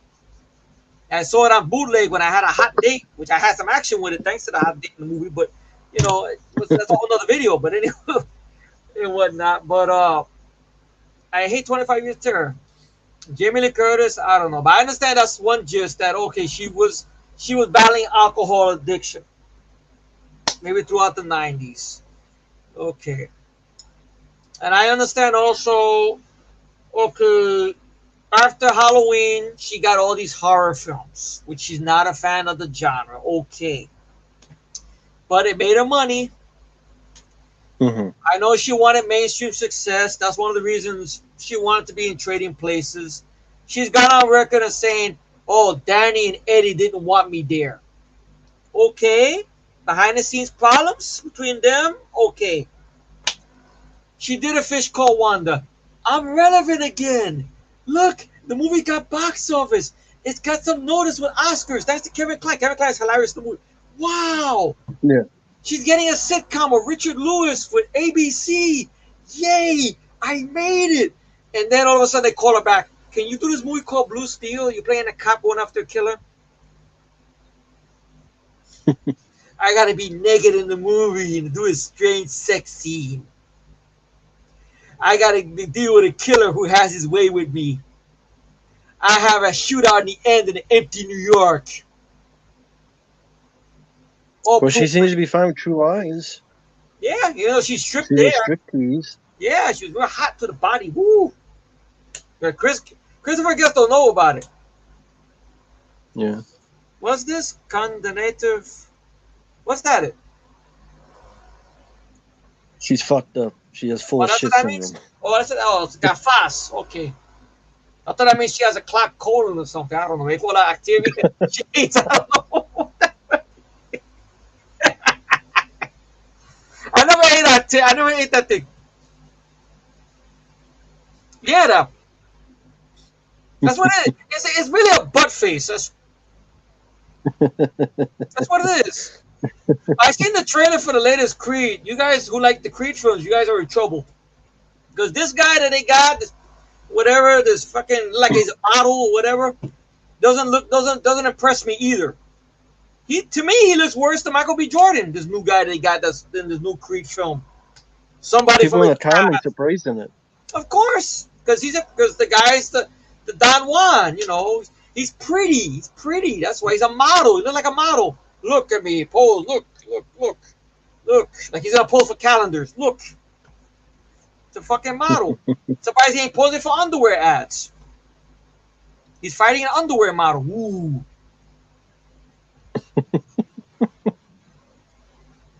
Wakanda Forever. Wakanda. So that's 2 hours and 40 minutes. Wakanda. Wakanda. Now you can keep Wakanda up the Joanna man's ass. Wakanda. Ooh. It's almost ridiculous. I don't know. And people are looking forward to Black Panther, Joanna. Yeah. Everyone's the Joanna man. Yeah, that'll be the poster. That's gonna be the fan poster you're gonna make when someone requests that for you to watch. Joanna Man right next to the poster. Joanna Man is the new Black Panther. Yeah. I'll be shocked. I will be shocked if they ever do it, but they're never gonna do it. If the new Black Panther, by some way, shape, or form, is Wesley Snipes, but they'll never do it. No, it's they'll the lady. Never do it. What? No, in the new movie, the Black Panther is the lady. Of course. It's from the first film. Of course. His sister. That's why the Black Panther has tits. Of course. Well, it's not Wesley Snipes. He don't got no tits. Unless he let himself go. I don't know. Wesley! That's it, man. What happened to you, Wesley? She was the girl that was in that movie, the 355 that I reviewed recently. Is that the one black that played the sister? That's like the Q, that she had all the gadgets for him and shit? That she was, I think, in the Avengers She's the one Endgame? with the staff in Black Panther. They had the staff doing all the fighting. Oh, the bald-headed one? Yeah, I think so. The one that was She's sitting the one behind... doing all the action with the staff. Oh, yeah, the one that was sitting behind Will Smith, giving him the face. Like, yeah, that was her. yeah. I swear that they're not getting her, but they got somebody who looks like her to do these stupid car commercials. I think for Lexus or for something. I've seen commercials that they're actually doing that with Black Panther, the Wakanda Forever, where they get a girl who looks like her. They couldn't get the actress. I guess they figured they'll have to give her some cars. Maybe that's probably why. Can I get a Lexus? No. We're going to get some look like... No. I'm in Wakanda. So what? Get a car in Wakanda. You're not getting one here. Sorry. You're not. We need our money. We need Lexus. Come on. Oh, someone brings up a good point. Why does every film need to be like 3 hours long? You remember back in the day, they would have to get editors to cut a lot of stuff out because they were afraid that was going to fuck up, you know, the Cineplex time schedules and stuff. I guess all that's out the window now. Because you remember they had that longer cut of Cobra, but they cut it back because it's a summer lineup. They want to make time for re-showings. Aliens got cut back because of that. What happened to all that? I guess it doesn't matter anymore. You see the light coming in. Let there be light. Even the light knows it won't matter. That's the sunlight. That's it. I mean, even that slasher film that people are talking about, Terrifier 2, is 2.5 hours long. What is that anyway? A killer clown movie, really? Oh, great. Yeah. I'd rather watch. I saw the first one. I did not. Sorry, go ahead. I was gonna say, the only killer clown I'd rather see is that character that we saw in Accident Man 2. That clown was a Pico the clown that doesn't feel pain. I'd rather have that character get his own movie as a slasher, to be honest. Than this shit. Go ahead, man. I'm just gonna fix the shade over here to keep the light from blinding everybody. Yeah. The light is blinding. Yeah, but Terrifier 1, I saw, did not care for, and I don't care to see a Terrifier 2. That's 2.5 hours, and it's just gore. I'm sorry, there's more to a movie than gore. I don't know why people think that's all you need is gore. Maybe I've grown out of it. Maybe that's why. I just grown out of movies that just has gore and that's it for 2.5 hours. Sorry, just growing out of it, I guess. Yeah. I mean, it's a weird thing. We have films that are good, but they're missing gore. Then we have films that are very bad, but they got nothing but gore. So there's never no. That's what it is. I mean, the closest thing you could say where a movie's good and there's some gore in there, what sadly part of the CGI gore, is the John Wick films. You know, with the knife in the eye or stabbing somebody in the head. But once again, it's CGI'd and such. Day Shift had a little bit. Day Shift did, yeah. Day Shift, that's a good example. Day Shift, especially the control. Malignant, yes. Now, granted, I know people pick on the fact, oh, but the massacre in the end with at the police station, that's CGI. But they had to do a CGI because as a person backwards, they had to do something to cover it up. And I just spoiled it. I'm sorry. I saw a lot of practical in it, though. I know. In the making of, you see practical, but I know your was it CK and Uncle Bill, they mentioned something about CGI. I mean, maybe some splats, maybe. I don't know. But to each his own is cool. I don't think it was that much compared to other films, at least when I saw it. Yeah. Exactly. I will go on a limb. I'll say James Wynn's best film and whatnot. I'll go with that. I'll go on the limb that way. Because Death Sentence, maybe that's another film that has issue with its ending. It's not a bad ending, but it's one of those lesson endings. It's a lesson to be learned. Revenge begets revenge. If you do revenge, you have to dig many graves, including your own. So it's a moral thing about revenge. What about the repercussions in this? But it's revenge. It's wrong. It's wrong. I'm going to be alone in this. I'm like the only person that doesn't mind the second film, despite its flaws. But I know I'm alone in that. I like Robert Patrick. I like what the director does with the camera angles and different point of views. Oh, he's talking about From Dusk Till Dawn. Okay, I thought he was talking about another movie. He says From Till Dawn. Okay, he's talking about From Dusk Till Dawn, the sequel. Okay, he's talking about that. I revisited that film. I mean, Scott Spiegel, God bless him, he was trying something different. I give you that. It's not a film I would want to own. Robert Patrick's not doing a bad job and such. It just at times it just looks very cheap when you compare it to the first film. That's just me. Like I still don't understand in the opening why are the bats in the city, and such. Wasn't the bats strictly just by the titty twister? Because the bats didn't go to Texas and fuck up the bar or the convenience store or anything else. It's the movie within the movie, right? It's like this bad movie within the movie with Bruce Campbell. No, it's actually that's a part of the movie. I think it is. I'm not sure. No, it's a bad movie within the movie. Like people are watching. I think Robert Patrick's one shuts it off. Was it that? Oh shit! I can't believe I missed that. Oh, because that's why it's like Bruce Campbell, another one, and like someone's watching it and they shut it off. By the Bell, yeah. Trying to make it fun of those bad movies. But that's what it was. Damn. For some reason, I blocked out my mind. I forgot it was that. That's like Robert Patrick, I think, was getting a blowjob by some girl. Girl's going, oh, God bless Robert Patrick. Hey, get one in, go for me, and whatnot. But yeah, I like Robert Patrick. I like to. Bo Hopkins. May he rest in peace. Yeah, we lost him. Yeah. Good actor. I believe this guy was his name. Yeah, Dwayne Whitaker, I think. Yeah, Dwayne Whitaker. Yeah. Yeah, he's the guy that would go on to be in Feast, and he was also. I didn't realize this. He was also in Pulp Fiction. He's that guy that has that pawn shop or whatever, the one that knocks out Ving Rhames and Bruce Willis. And they have the other guy, Zed, the guy from The Mask and whatnot. Zed is dead, baby. You know that guy and such. And apparently he was a writer. He wrote the script. He was the writer on the sequel and whatnot, along with the star and such. I mean, it was a decent it was okay sequel and such. I've seen worse. Sadly, the third one, that's terrible. I saw that's a piece of shit. That's terrible. And I gave a big fuck you to Robert Rodriguez for that one because Robert Rodriguez was hands down with that one. He wrote that along with his fucking puto cousin of his or whatnot and everything.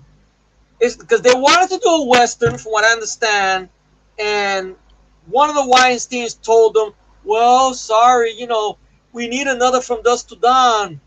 And, these movies are making somewhat money, and which I know Weinstein, they tend to do that because they did the same thing to Philip Ree. They gave him an option to do a best of the best sequel, which he did and directed. The third film, good film. But then they told him, oh, you got to give us one more. But I gave you one. No, but you need to give us one more. I don't got no story. Well, we'll give you some money. You got to give us one more. And that's why you look at Best of the Best 4, you're like, this is the same fucking character? He didn't want to kill nobody at all in the last fucking film, right? And then over here, he's breaking necks, he's doing this, he's shooting people. Like, who the fuck is this guy? I mean, that's just about me because I like the character. Like, wait a minute. Now he's killing people like for nothing? What the fuck? I mean, I don't know. That's why, because he didn't want to do the fourth film. He had to do it. It was obligated. It was money. So, I mean, he mentioned it himself in that Art of Action episode and such. He had an idea for one story, but they go, you got to give us one more. But I finished it. I can't blame him. I was saying, I finished the shit. So Rodriguez had to somehow squeeze in a prequel in there, and there's no vampires until the third fucking act of the movie, which becomes a remake of the first fucking film. But very lackluster version of remake. You have Michael Parks, and we have this lead guy who's a shitty lead and whatnot. Orlando Jones is in the movie. I couldn't believe I saw him there. What are you doing here, Orlando? Shit. He's in there, and it's like, okay. All right. And then this girl, who I guess we're supposed to believe she's going to be Santa Pantamonia. Even though she looked like she's not a bad looking woman, but you can't compare her to Selma Hayek, man. I'm like, that's supposed to, She's supposed to turn into Zelma Hayek in so many fucking years. Really? Yeah, I don't know. That movie is the shit. The first movie is the best. I agree with that. Yeah, You didn't need any more. just one movie is all you needed. Granted, I'm not big on the film because once again, the ending, but hey, one movie is all you needed. But of course, money talks and bullshit runs the marathon, of course. So Exactly. Yeah, you only need one film, and you didn't need that many damn stuff. exactly. I know somebody would say, Yeah. "Wow, yeah." I heard that he was in that new Batgirl film, the one Yeah. that they're not doing, they're not releasing and whatnot and such. Apparently, I know that those people, Joe Blue, the YouTube channel that they did an episode of what the fuck happened to that movie. It was strange about it is that when they're actually showing clips of the film, but they're doing it like in such a weird way, so, like they almost fogging it out. Now I don't know if that's some kind of deal they made with Warner Brothers or something. Don't show that fucking film. You can't find nothing of it besides behind the scenes on set shit. But I wonder though, since everybody had an uproar about Zack Snyder and his fucking Justice League cut, if a lot of SJWs got together and started bitching about that, how dare you do that to a black lead in the film and she's Batgirl? How dare you? We'll get you paid for that. I wonder if them somehow get it released. That's how I wonder. Well, from what I understand, there's no way they can legally do it, and they've destroyed it. You look at I'll tell you, the WTF episode, you see a little bit, but it's fogged out. It's almost like they want to show it, but they can't. So maybe they somehow got a hold of it. I don't know. Well, they probably sent maybe clips from long ago. Maybe there's some clips. Here's a clip for when you eventually do it, but now don't show much of it because maybe some kind of contractual obligation that we have to be able to do the deal. Yeah. I don't really care about Batgirl. I know. I just wonder that, how the way, because since, it's a black lead in a superhero film, how everybody would get mad.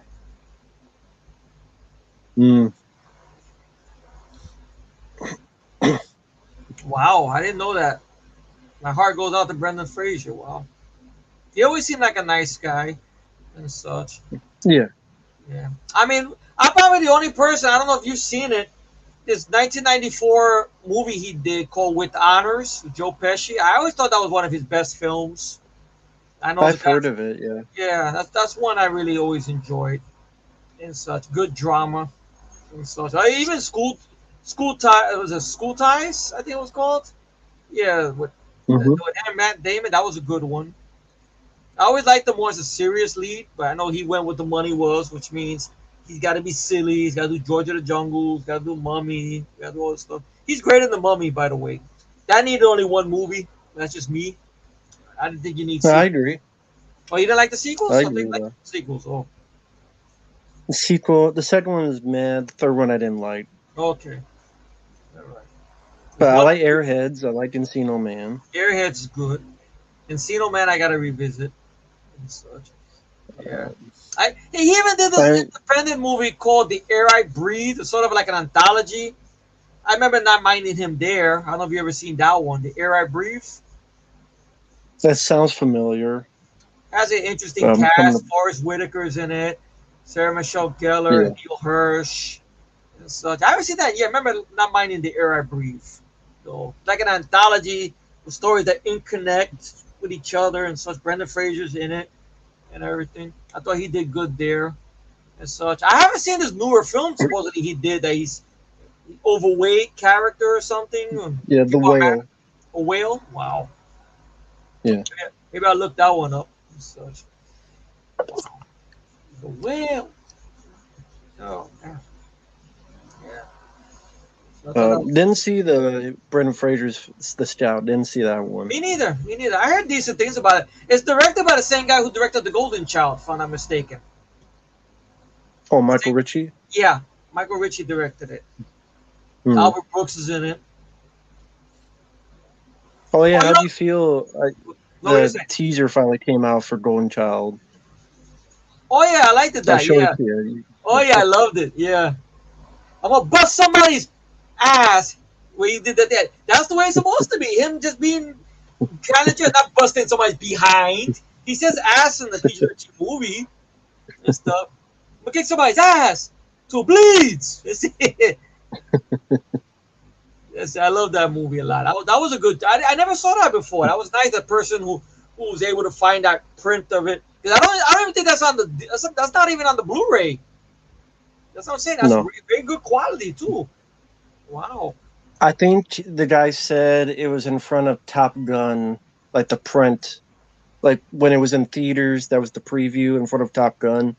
Because Paramount, and it's '86, same year. Yeah. So when Top Gun was shown in theaters, that teaser was shown in front Wow. of the film. Props to him though, because how do you find that stuff? Like wow. I see somebody that maybe used to work for them. Maybe he worked for Paramount back in those days or something. I don't know. You never know some of these guys. I They think that stuff gets sold now on Amazon. I'm not Amazon, really eBay. Like wow. eBay, people sell film prints. You know, the tricky part is to find out how legitimate is it. You know, is it really the print, or are you buying Debbie Does Dallas and you don't realize it? You know, you're buying a print for a Top Gun teaser. All of a sudden, it's Debbie Does Dallas. Wait a minute, something like that. So Deep Throat, or something. I don't know. Wow. Oh, I did see yesterday. I Yeah, got to go revisit ahead. a Yeah, black exploitation film, Pam Grier film, Coffee. You ever seen I that one, didn't mind Coffee? that. Yeah, it was good. Hmm. Very good. The last time I saw it when it was edited late night on Channel 7. It was edited to shit. I realized watching it again, like, wow, there's titties in this. And somebody gets their face blown off with a shotgun. Somebody gets dragged. Very movie for its time. Like, wow. And Pam Grier, she was the sex symbol, but she was tough and she was strong. Just her fight that she has in the party with the two girls and whatnot who fucked up her dress. She put razor blades in the hair. So the girl grabbed her hair. I wonder when she put razor blades there. Grab her hair, she cut her hair. Ah! It's like wow, she's hardcore. She would survive my neighborhood without missing a beat. Like shit. Wow. So I liked it that watching Coffee. It's hard for me to pick which one I probably like more, Foxy Brown or Coffee. They're both good double features. And both of them have Sid Yeah. Haig, may he rest in peace, and whatnot, and such. So I saw that See, yesterday. some of it.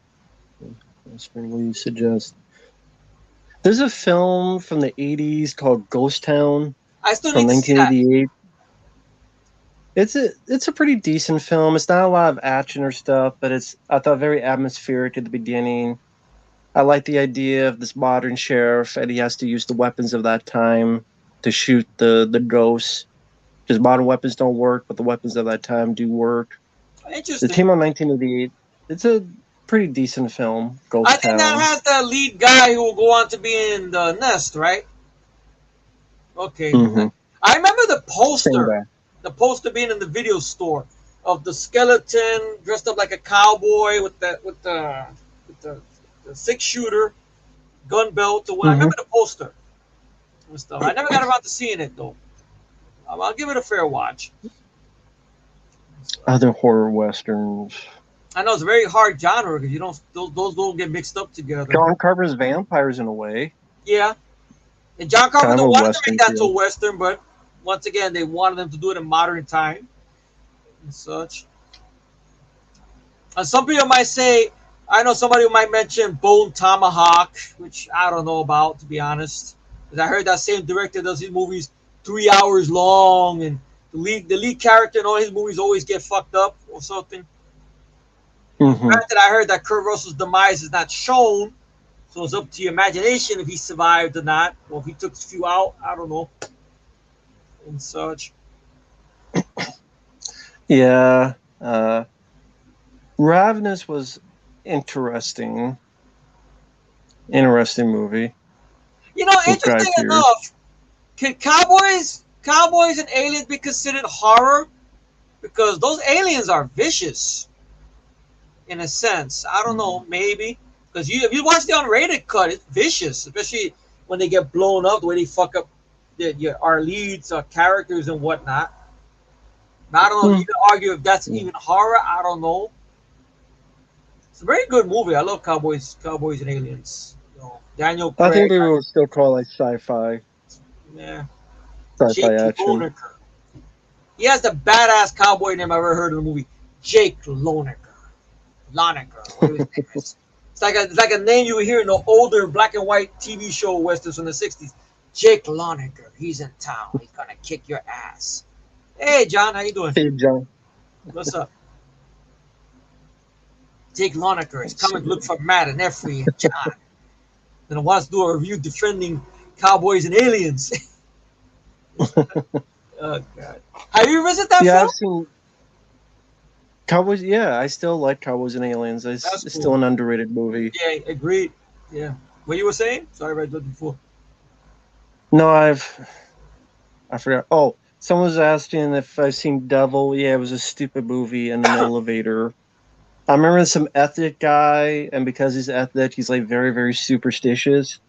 Like he was a Mexican or something, so of course he's like very believing in the spirits, and I forget what it was. Brujeria. Something really stupid. Voodoo. Brujeria. That's it. Somebody was prepared with some kind of food or something.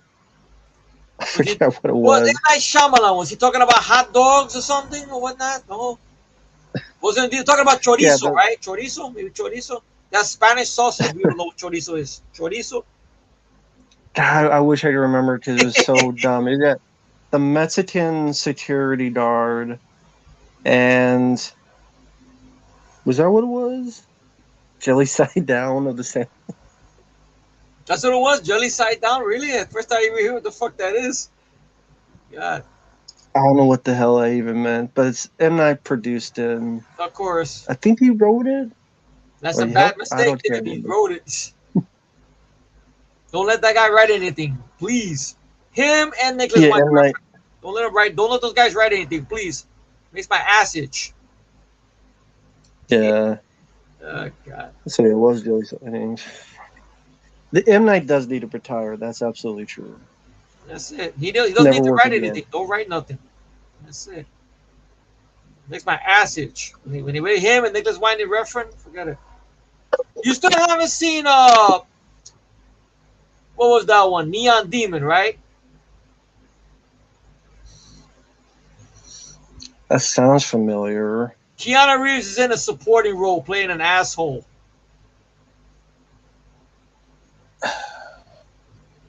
If I did, I don't remember it. Not for good reason. It's a shitty movie.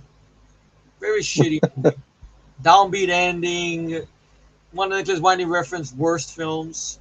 I know he's doing some kind of woke movie now for Netflix or Amazon or something. I forgot the name of it.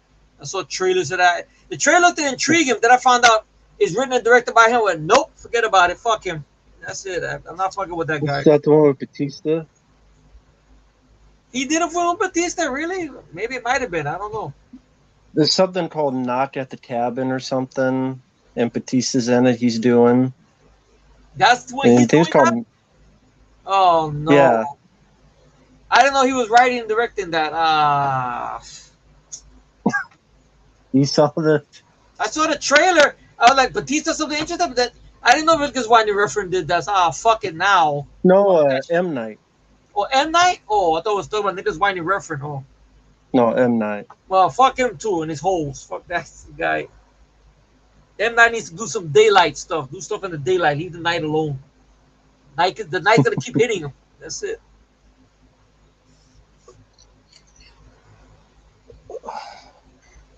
Did you see that other film with Keke Palmer? The one that takes place in the 70s where Johnny Lee Miller's in. I forgot the name of it. I know somebody sent me the link to the movie. This guy is in it. Who made it? What happened? Who made it? I forgot who made it. Keke Palmer's the star of it. It takes place in the 1970s. The trailer starts off, she's escaping from a slave place, whatnot, and then she realizes she's in a highway, and I forgot this rapper's name. God, he was in Oh, John I've Wick heard too. about that. I've heard bad things about that one. Yeah, then she saw a Pam Grier film. Then she gets an afro and starts dressing up like Pam Grier to get revenge or something. I don't Hmm. know. I mean, I got the link to the film. I don't know if I forgot the name of what the fucking movie was called. Maybe somebody knows in the chat. Alice? Yeah, I think that was it. Yeah, Yeah, I haven't seen it. but the guy from the who was the rapper who's now he's an actor. He was in John Wick 2. I forgot his. I can't believe I forgot the rapper's name. He was also in Common. who? Common. Yeah, Common. Common. Yeah, Common. That's right. He was in Terminator 4 and whatnot. Yeah, he's in it and whatnot. And so supposedly based on a true story. Now I don't know Hmm. how if this really happened. The point that somebody made a slave plantation out in the middle of fucking nowhere and the lady escaped, somebody escaped, and all of a sudden, oh shit, we're 20th century. It's like the M. Night Shyamalan ending, but I guess we're making a whole movie now and whatnot. And the girl saw Foxy Brown or Coffee, like I'm gonna kick Whitey's ass. Okay, and such. I just watched Pam Grier's Things movie like for that. So I don't know. Kill things Whitey. like I don't 2 hours. know. Yeah, 2 hours to kill Whitey. Yeah, good luck with that. I'm thinking about Chris Farley, the whole thing with the black sheep. Remember? He killed Whitey. It reminds me of the recent Kanye West stuff. Oh god. He wore the shirt "Why Lives Matter." Oh god. Somebody needs to take social media away from Kanye West. It's like, look, you're causing so much trouble. Please, we're disconnecting you from your account. Please. That's it. But I got money. I don't care. We'll take you from the account. That's it. I know people were even more mad about him. Some about Jewish people, he was saying. Oh yeah, something. I know Jamie Lee Curtis found out about it and got vocal about that. There's something about Hmm. I don't want to kill Jews today. Some crazy shit. I don't know. That man, they gotta take sites. Like you know how people complain about Trump on social media and all this stupid shit to cut him off Hmm. account. Do that to Kanye West. That's it. Take him out. Don't let him get social media. Every account he makes, take it, close it down. That's it. That's it. Oh, but that's not freedom of Yeah. speech. He's causing too much trouble. He's causing a lot of trouble. Saying hate speech, saying talk about this. And he's stalking his ex-wife or whatever. I don't know, man. Crazy, crazy individual. The only music he did that I don't mind is the song "Stronger." That's about it. All the other songs, I like eh. I like some of his songs. I know you Runaway, didn't I mind a like, few of them, yeah. I looked up the ones you did the videos on, yeah. They're and there. I like "Stronger" his best. But does it make you mhm. stronger? Now I get older. It was used in one of the TV spots for The Kingdom with Jamie Foxx, ironically enough. Did you hear that he made a statement that he came up with the idea for Django Unchained and somebody went and told Quentin Tarantino about it? Quentin Tarantino laughed Yeah. it off. He goes, well, he didn't come up with the idea. He came up with a video with Jamie Foxx, a music video that he wanted to do about. He came up with that. I don't know what he's talking about. I mean, it's the narrative. Uh, Oh, thank you, Caleb. No, I wouldn't call Sling Blade a horror film. it's No. more of a character Yeah. piece stuff and everything. No, Billy Bob did a wonderful job in the role. Yeah. I see John Ritter in a movie like that. He was good. Even though, from what I understand, he wasn't comfortable with the role because he's not used to doing those type of films. But he didn't mind. Hmm. Actually, he didn't mind working with Billy Bob because he would work with him in the first Bad Santa. So hey, John Ritter, rest in peace. So and whatnot. But good film, very good movie. And such. Yeah, good film, and yeah, but yeah, I wouldn't call it a horror film. I would call it more of a, like you said, Character drama piece. character piece. Character piece. Sort of like you maybe put in the same, almost in the same boat as Taxi Driver. Because some people might say, is Taxi Driver considered a horror? I don't Right. know. I mean, it's almost a character study. So like that Yeah. movie you said, with the Santa Claus who's killing people. I know it's a lot of them, but the one that there's a guy like that who's very gung ho about Christmas. Christmas Evil. Christmas Evil, yeah. No relation to Yeah. New Year's Evil, but Christmas Evil. That's it. That's the, Yeah. But the fucking van flew away. Yeah, weird ending. Well, that's good. He deserves to lose his money, Johnny. He does. He's a crazy man. He needs to have that money in a rubber room somewhere with a straight jacket. I think it was with Adidas, and they dropped him. I can't blame Adidas. I can't blame them. I'll drop him too. Like, what you said? You said what? What? Give me his fucking sneakers back. I'll take the sneakers back. Take off the shoes you got now. Give me those fucking shoes. Some of the stuff he does is funny, like wearing the shirt that says "White Lives Matter." I do think that's funny. It made me laugh. Says everyone else wears the Black Lives Matter. Yeah. I thought that was funny, and I would actually wear a shirt that says "All Lives Matter." That's just me, I guess. Everybody's lives matter. oh, you get canceled for that. Everybody's lives matter, really? Wow. Yeah, Everybody. Everybody. What was the phrase? You're mocking Black Lives Matter by wearing that. And Kanye is not mocking it either. That's what they're saying. They're saying Kanye's mocking it. That's one of the things they hate about him. They say he was mocking it. Oh, yeah, such. But yeah, I guess if you wear All Lives Matter, you'd be mocking the importance of Black Lives Matter. Yeah, well, that's what the media and Twitter says. They dumb, yes. They dumb. They dumb. You get it? They dumb. That's the way you say it. They dumb. They dumb. That's it. So anyway. How about they suck? They suck. There you go. Hashtag they suck. There you go. They suck. They suck ass. There you go. Adidas did, okay. So there you go. I can't blame them. I cannot blame them. Cannot blame them. No. Can't blame them. But let's see. But yeah, I mean, what Ice-T? He had a song like "No Lives Matter." Ice-T had a song like that, really? No lives. I don't know. Wow. I'll put this slogan out there. Everybody gets out alive. How about that one? There you go. Make a whole new thing. Everybody gets out alive. I stole it from Cadillac Man, Joey O'Brien. That's our new slogan. It's not nobody gets out. Everybody gets out alive. That's it. You see, you put the quote Joey O'Brien. Who's Joey O'Brien? Watch Cadillac Man. That's it. Hashtag everybody gets out alive. That's it. Oh man. Anything else in the chat? Is there? Now, there's any other stuff in the chat with that? Yeah, that's what I'm looking. People are mentioning. People just talk about Kanye and just how crazy it is. Tell you, man. Let's see. So much money drives people nuts. Horse shirt. Yeah. Well, just How about no?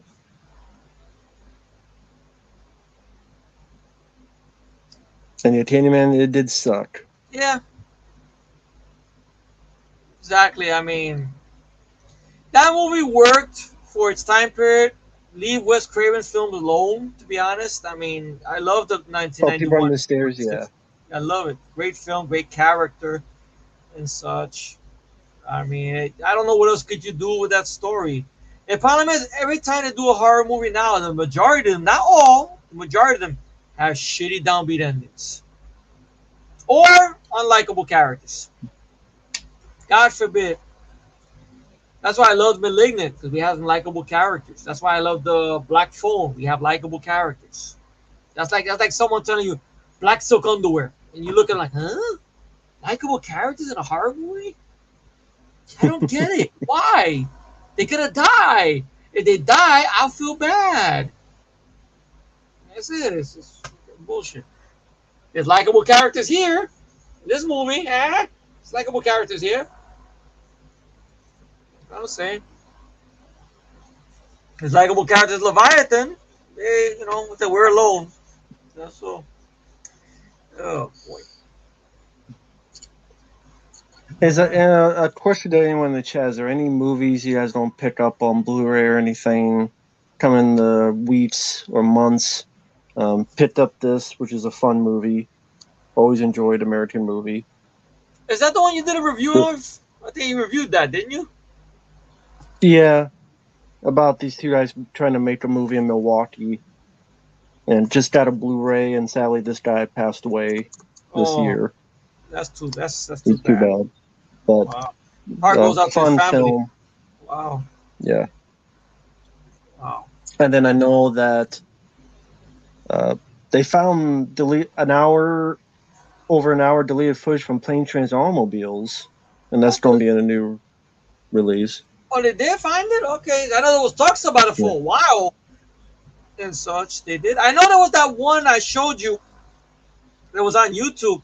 Somebody had a deleted scene from Uncle Buck that ain't making in the film, involving a gambling thing or whatever. It was fun to see John Candy there and such. I don't know if they're gonna do anything with that and everything. I miss that guy a lot, John Candy. Wow, man. I think that was the only stuff found for Uncle Bud. Like, they haven't found anything else. Yeah.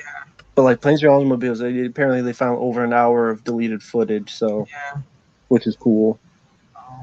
Because someone's gonna make like a fan cut, putting all that in. Yeah. That they did with the Friday 13 Part 2. They had that VHS thing and they put it in there, which is very good. Very good. And such. I'm still waiting for someone to do that with what was that movie, Disturbing Behavior? Because the deleted scenes are good quality. Okay. And the alternate ending and everything like that is a good quality. I'm surprised a fan hasn't dared try to do it. I don't know what the problem is. MGM or something? I don't know. Maybe they did. MGM won't let them upload the shit anywhere. Maybe one day. Yeah. I know that's the biggest complaint the movie has. That there's some stuff that's missing, some dialogue. Okay. The alternate ending it looks better than the ending that's in the film, the stupid sequel bait. Oh, yeah. I think Nick Stahl is back. Because he's doing that Showtime TV series of Let the Right One In. That's getting a show now. It's nice seeing Nick Stoller because I know that guy, like, he was gone off the reservation for a while because it was to be sex addict or I don't know, substance abuse or something. I hope he's cleaned up his act and he's on the up and up now. I actually like that actor and such and everything. And real quickly, I don't care Elon Musk because I don't use Twitter anyway. Yeah. I've used Twitter like once every couple months, and the last time I did was I'll admit this. I tossed some shit to the guys who did that Never Hike Alone. Oh, you did? Fan film. Yeah.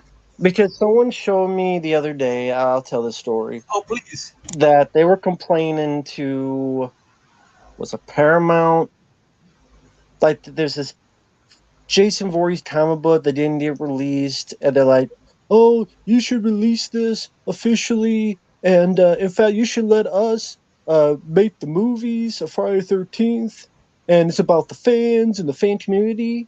And I wrote something like, dude, do you want some cheese with your wine? Like, you're the one who... I've heard from other fan film directors or makers that those guys talk shit about other fan films, and they were a baby about Never Hiked in the Snow, and I'm sitting there going, you thought making a fan film is going to get you a fucking job in Hollywood directing a Friday the 13th film? You're a moron. I couldn't say all that because Twitter, that's why I prefer Facebook, because Twitter you'd only say a certain amount, but I did they reply back? I didn't check because I didn't care. I just said my piece and left because I'm like, oh, the community. Well, you talk shit about a lot of fan films as if you're better than and snooty, and I think I said you're a legend in your own mind. Yeah. The guy comes off as a schmuck. He really does. Yeah.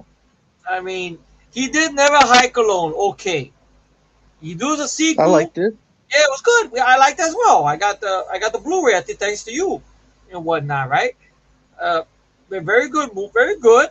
Okay, interesting idea to do a final guy. Lo and behold, Okay. But then you do a follow-up or a prequel in the fucking snow for about, what, less than a couple of seconds? And you end it and it's to be continued.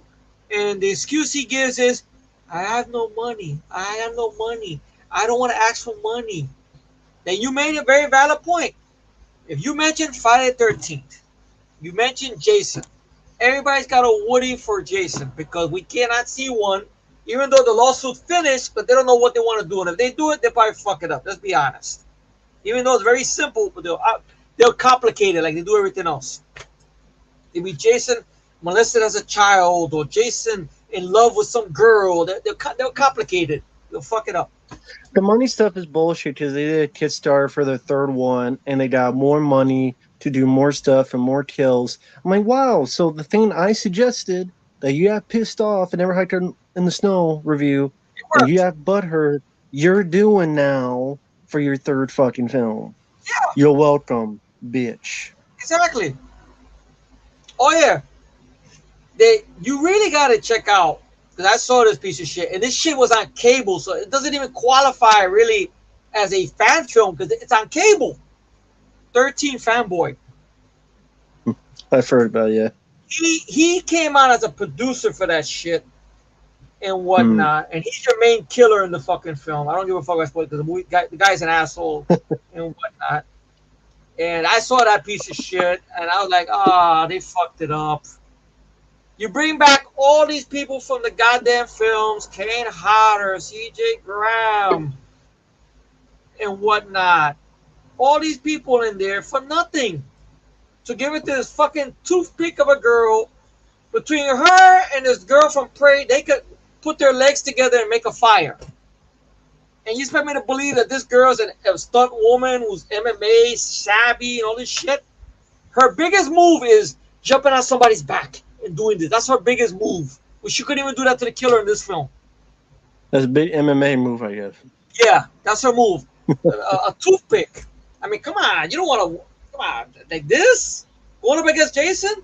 You cut that arm out, smack you with. Yeah. No bullshit.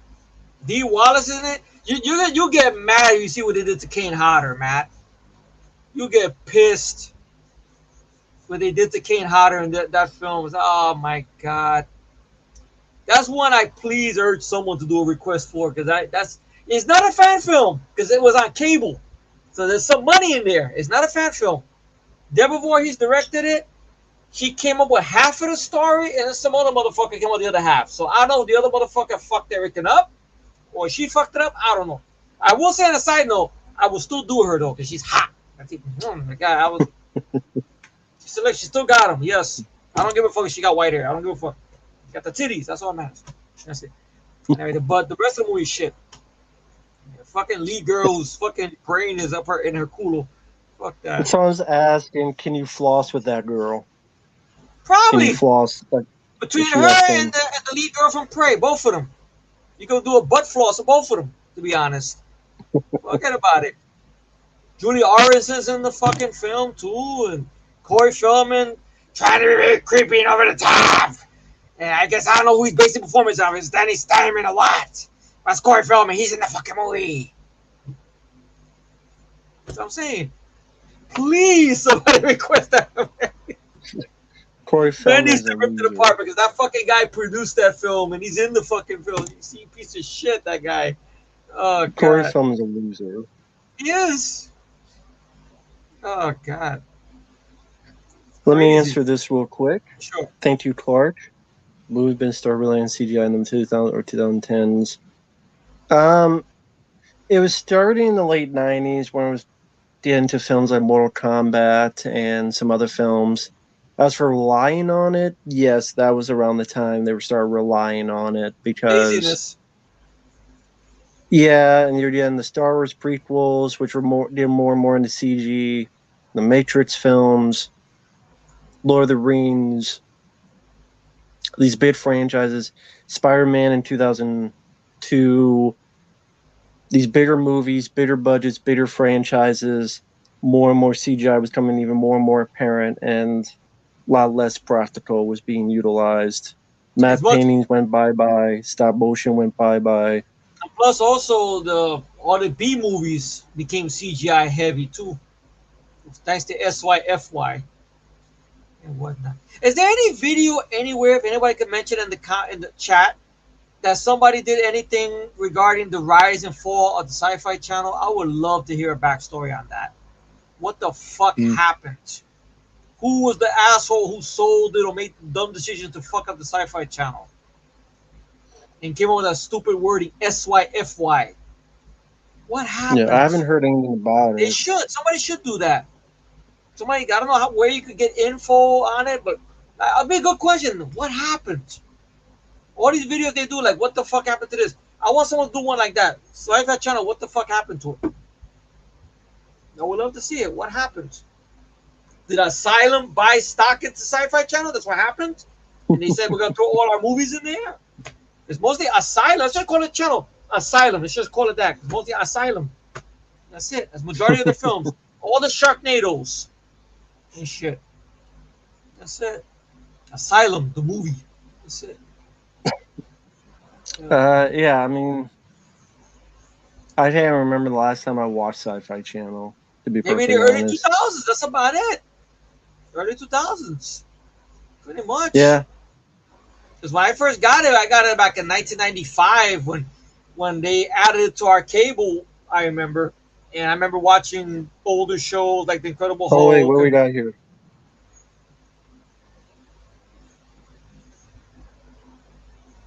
Captain Mike Channel. Slow, painful death of Sci-Fi Channel. Really? I don't know if you want to write that down. Well, that's interesting. Might be it. I might just do that. I'll leave it up there. Oh, yeah, please do. Thank you, you. YouTube. Thank you, Frock. Well, a Frock. YouTube. I mean, I don't make it occur. Just trying to pronounce it. Thank you, though. Thanks. That's it. Let me find the damn notepad I got here. Shit. I'm going to write down a thank you for that. And this is the person's name spelled right. This one here. Okay, that's the YouTube channel. Okay.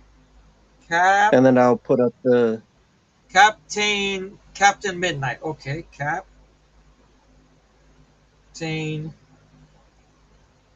Midnight. Okay. That'd be interesting. I wonder if it was a long, in-depth video. The slow, painful death of. I'd be curious to find out who the fuck is who's the person I would love to send the fuck you to for destroying that channel. Who's the main person? Would it be a man, woman, or it, or they, them, whoever the fuck it is? Okay. Death. Okay. I'm writing it down. Of SYFY. Who the one came up with that stupid spelling too? We're gonna misspell it just because. Yeah, it's not how it's spelled, but still. All right. Thank you so much for that. There you go. I wrote it down. Thank you. I see here it's 13 minutes long, but it does look like they go in depth because they're going to like back to the day when they would show stuff like Twilight Zone and then 1989, and then it seems like they do go through what happened in there. So. Yeah. Oh, you know, on a side note, I found this very interesting YouTube channel. I'm not sure if you heard of it or anyone in the chat's heard of it. The weird food history, I think it's called. It's the name of the YouTube channel. They do videos like about the Moon Man from McDonald's. They did one on the Pizza Wars. They did one on very, very interesting YouTube channel that they talk about the history of a lot of restaurants, like the Pizza Wars was a good one and stuff. Let me see. I'll look on my history over here and such. So I have something real quick here. The executives at the time, why they changed the name. Yeah. They said sci-fi is vague and generic and could not be trademarked. But SYFY with an unusual spelling can be trademarked. That's why diapers are called Loves, LUVS. There's a website called Juiced, JOOST. So sci-fi has been used before, but SYFY had never been used before. Then they can trademark it, Hey, what a copyright it. bunch of assholes. Oh, July 2009. God. That happened. Yeah. Well, get a big fuck you to the person who thought of that. It's so stupid. You got a trademark. Why you got a trademark? Just leave it Trademark alone. the spelling. Leave it alone. That's it. Not bothering nobody. Okay, the name of the YouTube channel is Weird History Food. Yeah. I don't know if you ever heard of it, man. It's pretty interesting stuff. Mm. Yeah, they go on. There's videos about every style of hot dog you can find across the USA. There's an interesting video about bologna, Oscar Mayer bologna, and how it became. A video about the rise and fall of Hooters restaurant. There's even an interesting one here, the history of the frozen pizza, who came up with it. Very interesting shit, I'm telling you. The one with the who was Mac tonight, the Mac from the McDonald's, that was interesting. Very interesting channel. I mean, I gotta look it up. It's very interesting and such. Even though they even go into the whole thing with the rise and fall of the Arch Deluxe. Do you remember the Cola Wars? Very good stuff. They even talk about the rise and fall of Planet Hollywood, how that became to be. But very good stuff. There's even a story behind Chuck E. Cheese's as well. And one on Colonel Sanders, who the real Colonel Sanders was, which is hilarious. The guy himself. Like, he was a guy who cursed like a fucking sailor. So like, that's the person you give chicken to and everything. Like, I know some bit that somebody in the 60s saw Colonel Sanders in the street, say, "Hey, Colonel, finger looking good." And how Colonel Sanders looked at the kid and went like this to him. They licked his fingers and then gave the fingers. That's crazy, very crazy shit. I don't know if you can look it up. Weird History Food is the name of the channel. Has anyone heard about it in the chat? I mean, if you like that type of backstory, I don't know. It's an interesting watch. They're not that long videos and such. Did you ever hear the story about, the Domino's, right? Domino's Pizza? Yeah, what about Domino's Pizza? Remember the mascot, the Noid? I remember the Noid. Commercial, the Noid? I remember the Noid, yeah. What about the Noid? Remember how, it disappeared for a good long while? Yeah, what about? Did you ever hear the story why that was the case? No. There was a guy whose name was Kenneth Noid, and he thought the commercials were going after him personally. Oh, because I guess he worked for Domino's, and he was the Noid, and he shot up one of the Domino's places. No. Either wanting money or wanting them to stop. No. Did anybody get killed? I don't know. Wow. I think it was just hostages. Oh my God. Hopefully the guy is in real jail. Forcing him. They're gonna force Domino's Pizza down his throat. That's terrible. This was in 1989. This happened. 5 hours, 2 hostages, and a standoff with police later. Oh, that's the first time I hear about that. Wow, that's why we haven't seen that character in a while. Yeah. Wow. He was ruled not guilty of charges against him by reason of insanity. He received psychiatric care, and he ended himself in 1995. Wow. Well, psychiatric care didn't help, I guess, sadly. I mean, I don't know. No. Jesus. Wow. It's just when you were talking about food history, that made me think of that history. I wonder if this food dude even covered that. I don't even think he even covered that. Shit. Maybe it's too dark of a story. Wow. No, he never covered that. That is a hell of a story, though. Yeah. No, he didn't. I don't think he covered it. Wow. Yeah, for those who remember the Noid. He even did a video about Chef Boyardee. What you were saying, Matt? No, what about Chef Boyardee? He did a video about Chef Boyardee, the history of Chef Boyardee, of who he was, Oh, how okay. he came to be. It's a very interesting one. It's a very interesting watch. I mean, I don't know if it'd be interesting. If anyone in the chat heard of this damn channel, I'm just repeating myself. Nobody gives a fuck. We don't care. It's okay. No problem. Oh, yeah, okay, thank you. Well, check it out at least. You know, man, I'm not gonna say it's gonna blow your mind, but I just thought it was interesting. You know, all this history about food, especially the Mac Tonight or whatever. Like, I didn't know that song was about a serial killer. The Bobby Darin song, Mac the Knife, is about a serial killer, and then they had to retune the lyrics. It's crazy. God. Yeah, the annoyed, annoyed afternoon. Yeah, pretty much. Yeah, the annoyed afternoon. Jesus Christ. Oh God. First time I hear that story, damn. I thought that the character disappeared because people got annoyed with the character. I know it's a bad point, I know, but I thought the character disappeared. I didn't know it was because of a fucking maniac shooting up a damn Domino's pizza. God, that's terrible. I feel bad for the people that have to be in the restaurant there to pick up their fucking pies. So look, hold on. Before you shoot at the place, let me just get this. Okay, get out of here. Shoot who you want to shoot. I'm getting the fuck out of here. Let me get my pizza. That's it. No, you gotta stay in. Man. I can just picture. I'm glad it's a serious situation. I just picture my mother saying, "What's taking so long with the pizza? What's wrong with him?" And they see me on TV when they got to go to my head and say, "Hi, Ma. Yeah, I'm stuck over here. Yeah. Who is that? Well, she said she's gonna kick your ass. You don't let me go because she's pissed off. You know, you're keeping her for a pizza now. Oh, okay. Or it would be like falling down. Yeah. The restaurants, the fast food scene. But it doesn't look like the side. Oh God, that's terrible though. My God, it's shit. Oh man. But we'll be on for about 10 more minutes because I think it's like 3:30 on your end almost. You mentioned 4.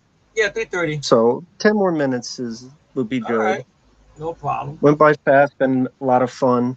Of course, yeah. And I know some funny enough. I know I should bring this up when I was adjusting the shade fell on me. I don't know if you heard me go shit because the shade fell on me. Trying to adjust the damn shade to keep the light from blinding us. The gods are shining on me. Oh God. Oh man. Yeah. So I saw those blaxploitation films of what is it? Coffee and whatnot and such.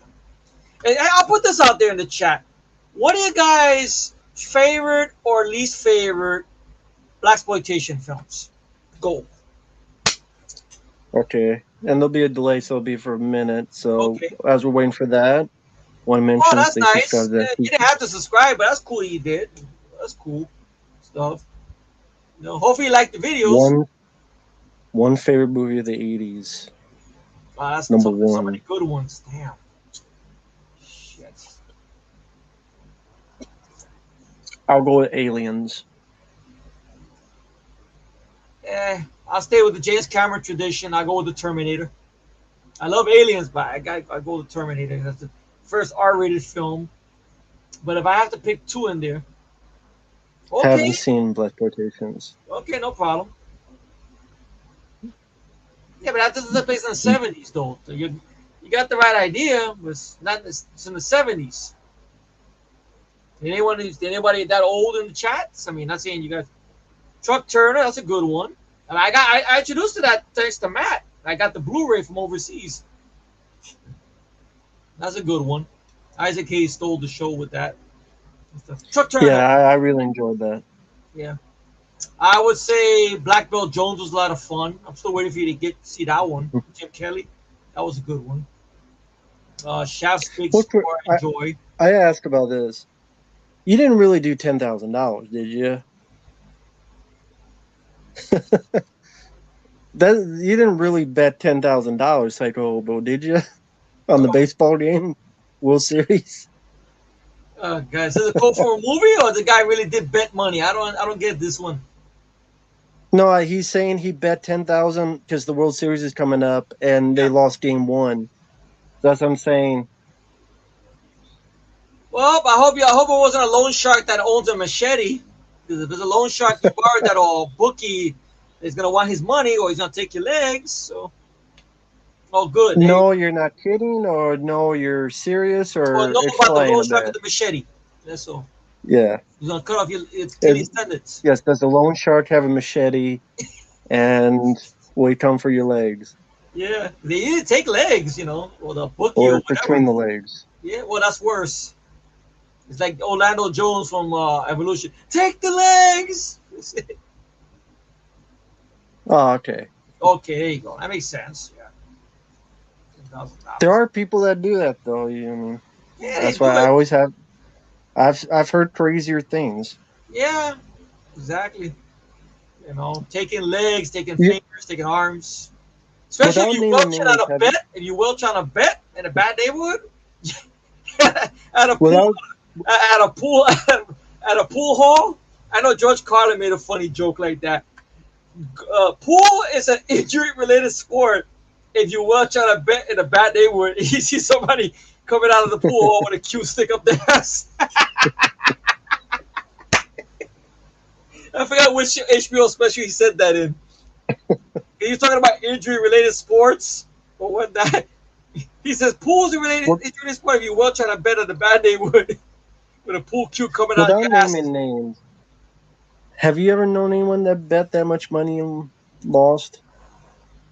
Without naming names, of Okay, course. I'm not gonna name names, of course not. No. I knew somebody that I went to Atlantic City. He bet $1,000 on a crap table. He lost the money, and that was the money he had to get back on the bus to come back to the city. And he stumbled through the whole fucking trip trying to win back some money to win back the 1,000 or close to it. And he was able to play with the slot. He got away from the crap table. He was able to play the slot machines. He got enough money for a coach ticket, not a first class. I don't know how you do first class ticket on a bus. You sit in front of the bus. I always make that joke. He gets back, fuck you, is that there? But he told me the story that he had to sit in the back of the bus. So, well, at least you took your ass home. You're not stuck in Atlantic City with some people are gonna fuck up, put your head on a vice like Joe Pesci did to the one guy in the casino.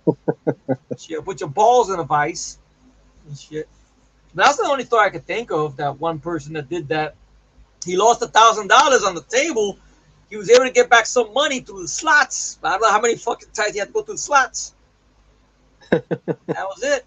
He almost got to a fight with somebody because this is back in when you had the coins with the bucket, and sometimes people would take the bucket. That's mine. It was on this side, mine. He got into a fist fight with somebody. He won the fist fight, thankfully, and he was able to get cash the fuck out and leave and such. Even though it wouldn't be fair because the fist fight was all Hey, right, tier Kim. ma'am. No problem, Kim. No problema. Yeah, have a nice day. Have a safe Halloween as well. That's it. Don't open doors to strangers. Not even their kids. Don't trust those kids. That's it. But anywho, Hey, flawed one. Hope you're doing well, man. But go thank ahead. God. That's cool.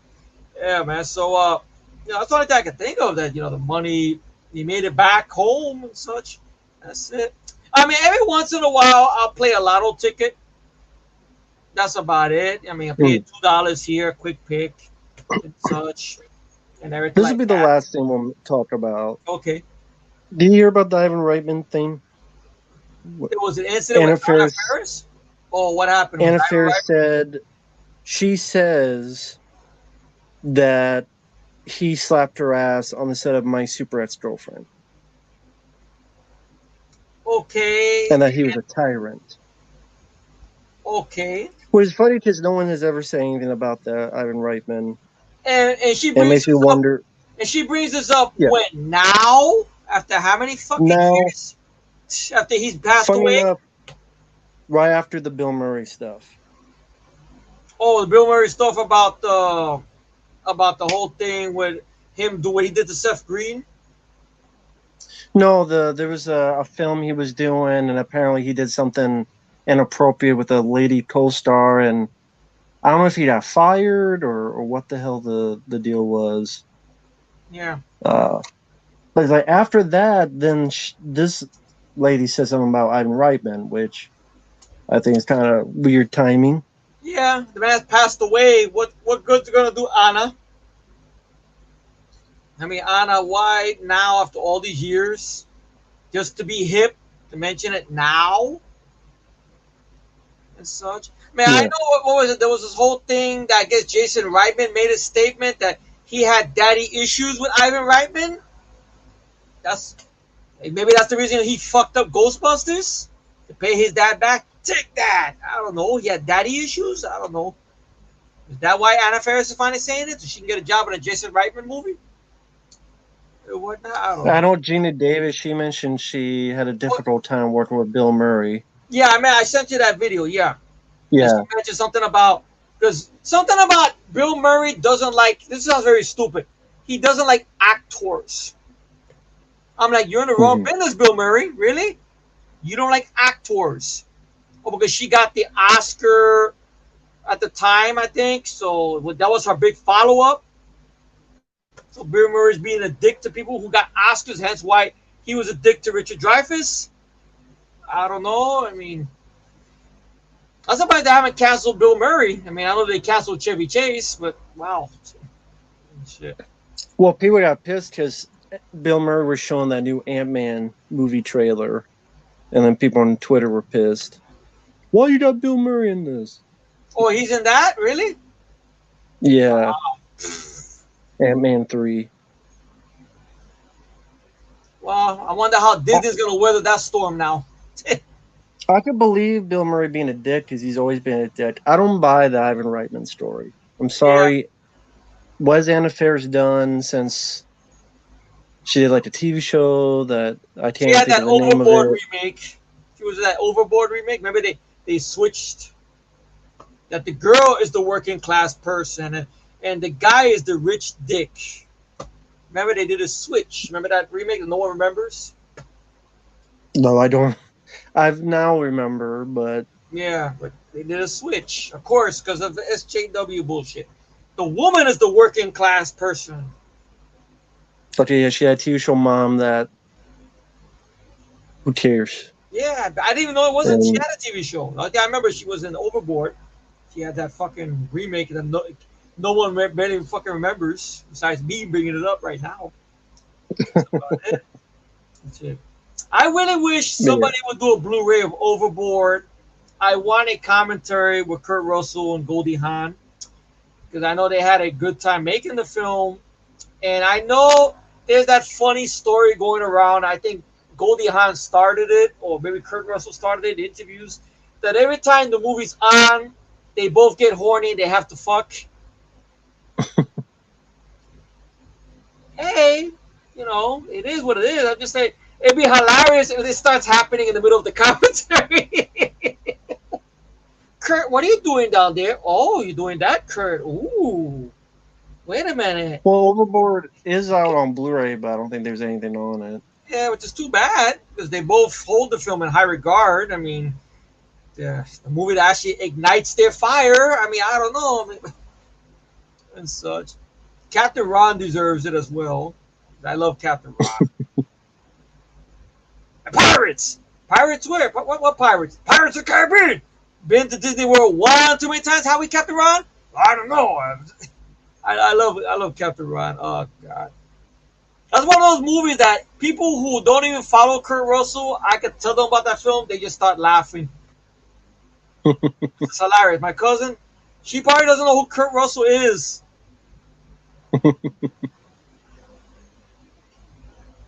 Yeah, I played Powerball. I paid $2. I didn't win shit, sadly.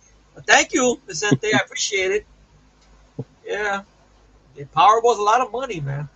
The tricky part about that is you get the money, you gotta sit on it for a while. That's the tricky part.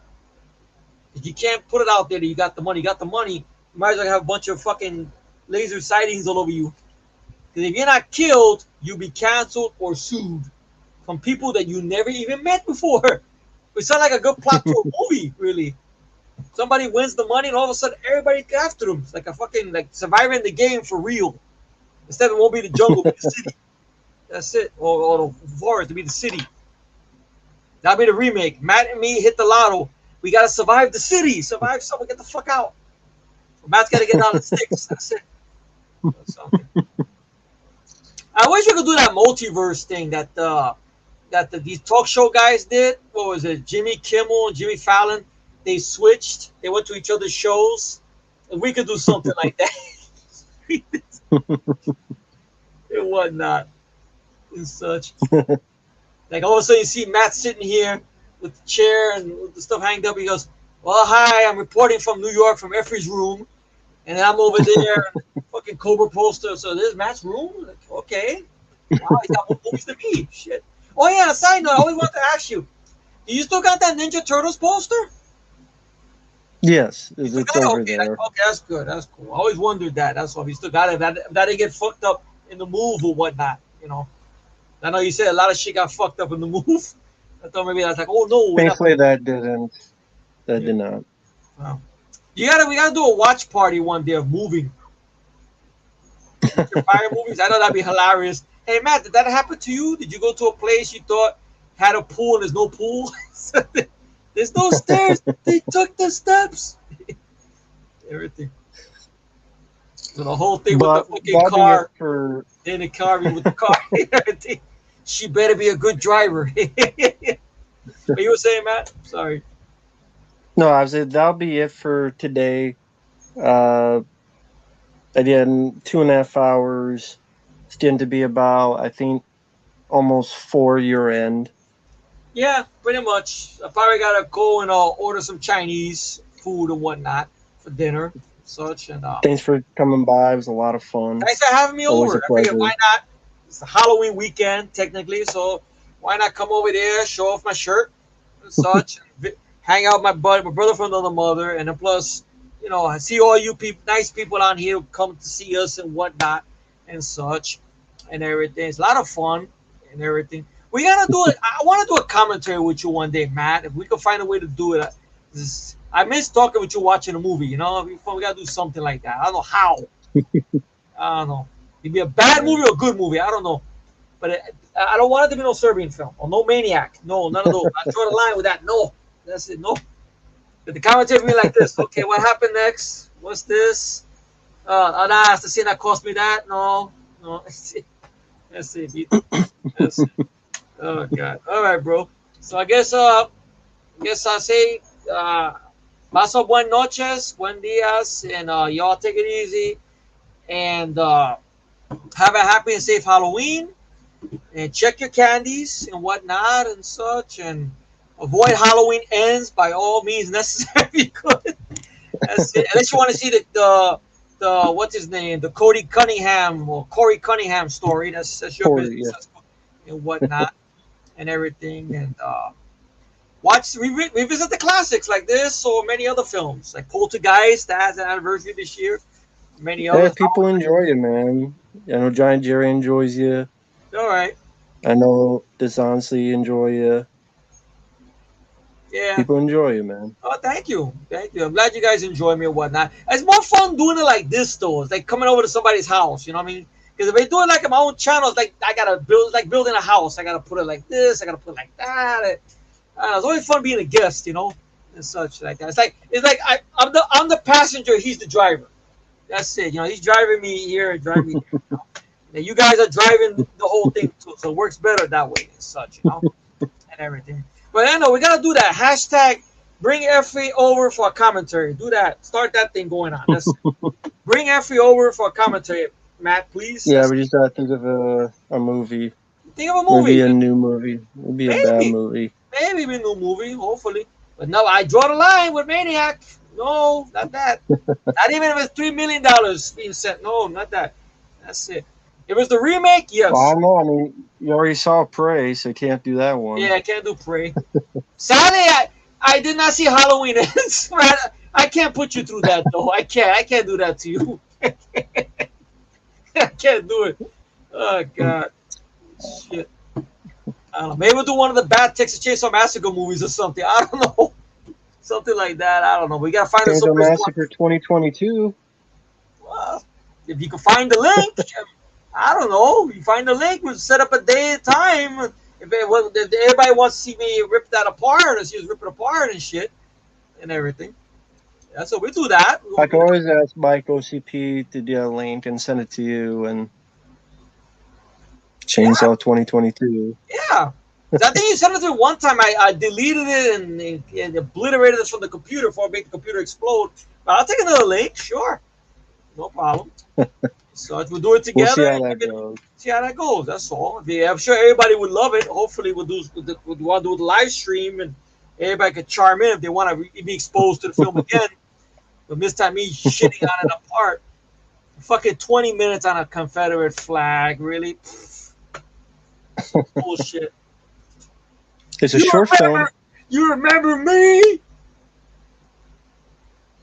No, I don't. It was just Tuesday. I don't give a fuck. I'm going to take a shit. Goodbye. I'll do shit like that. Mick Garrett says.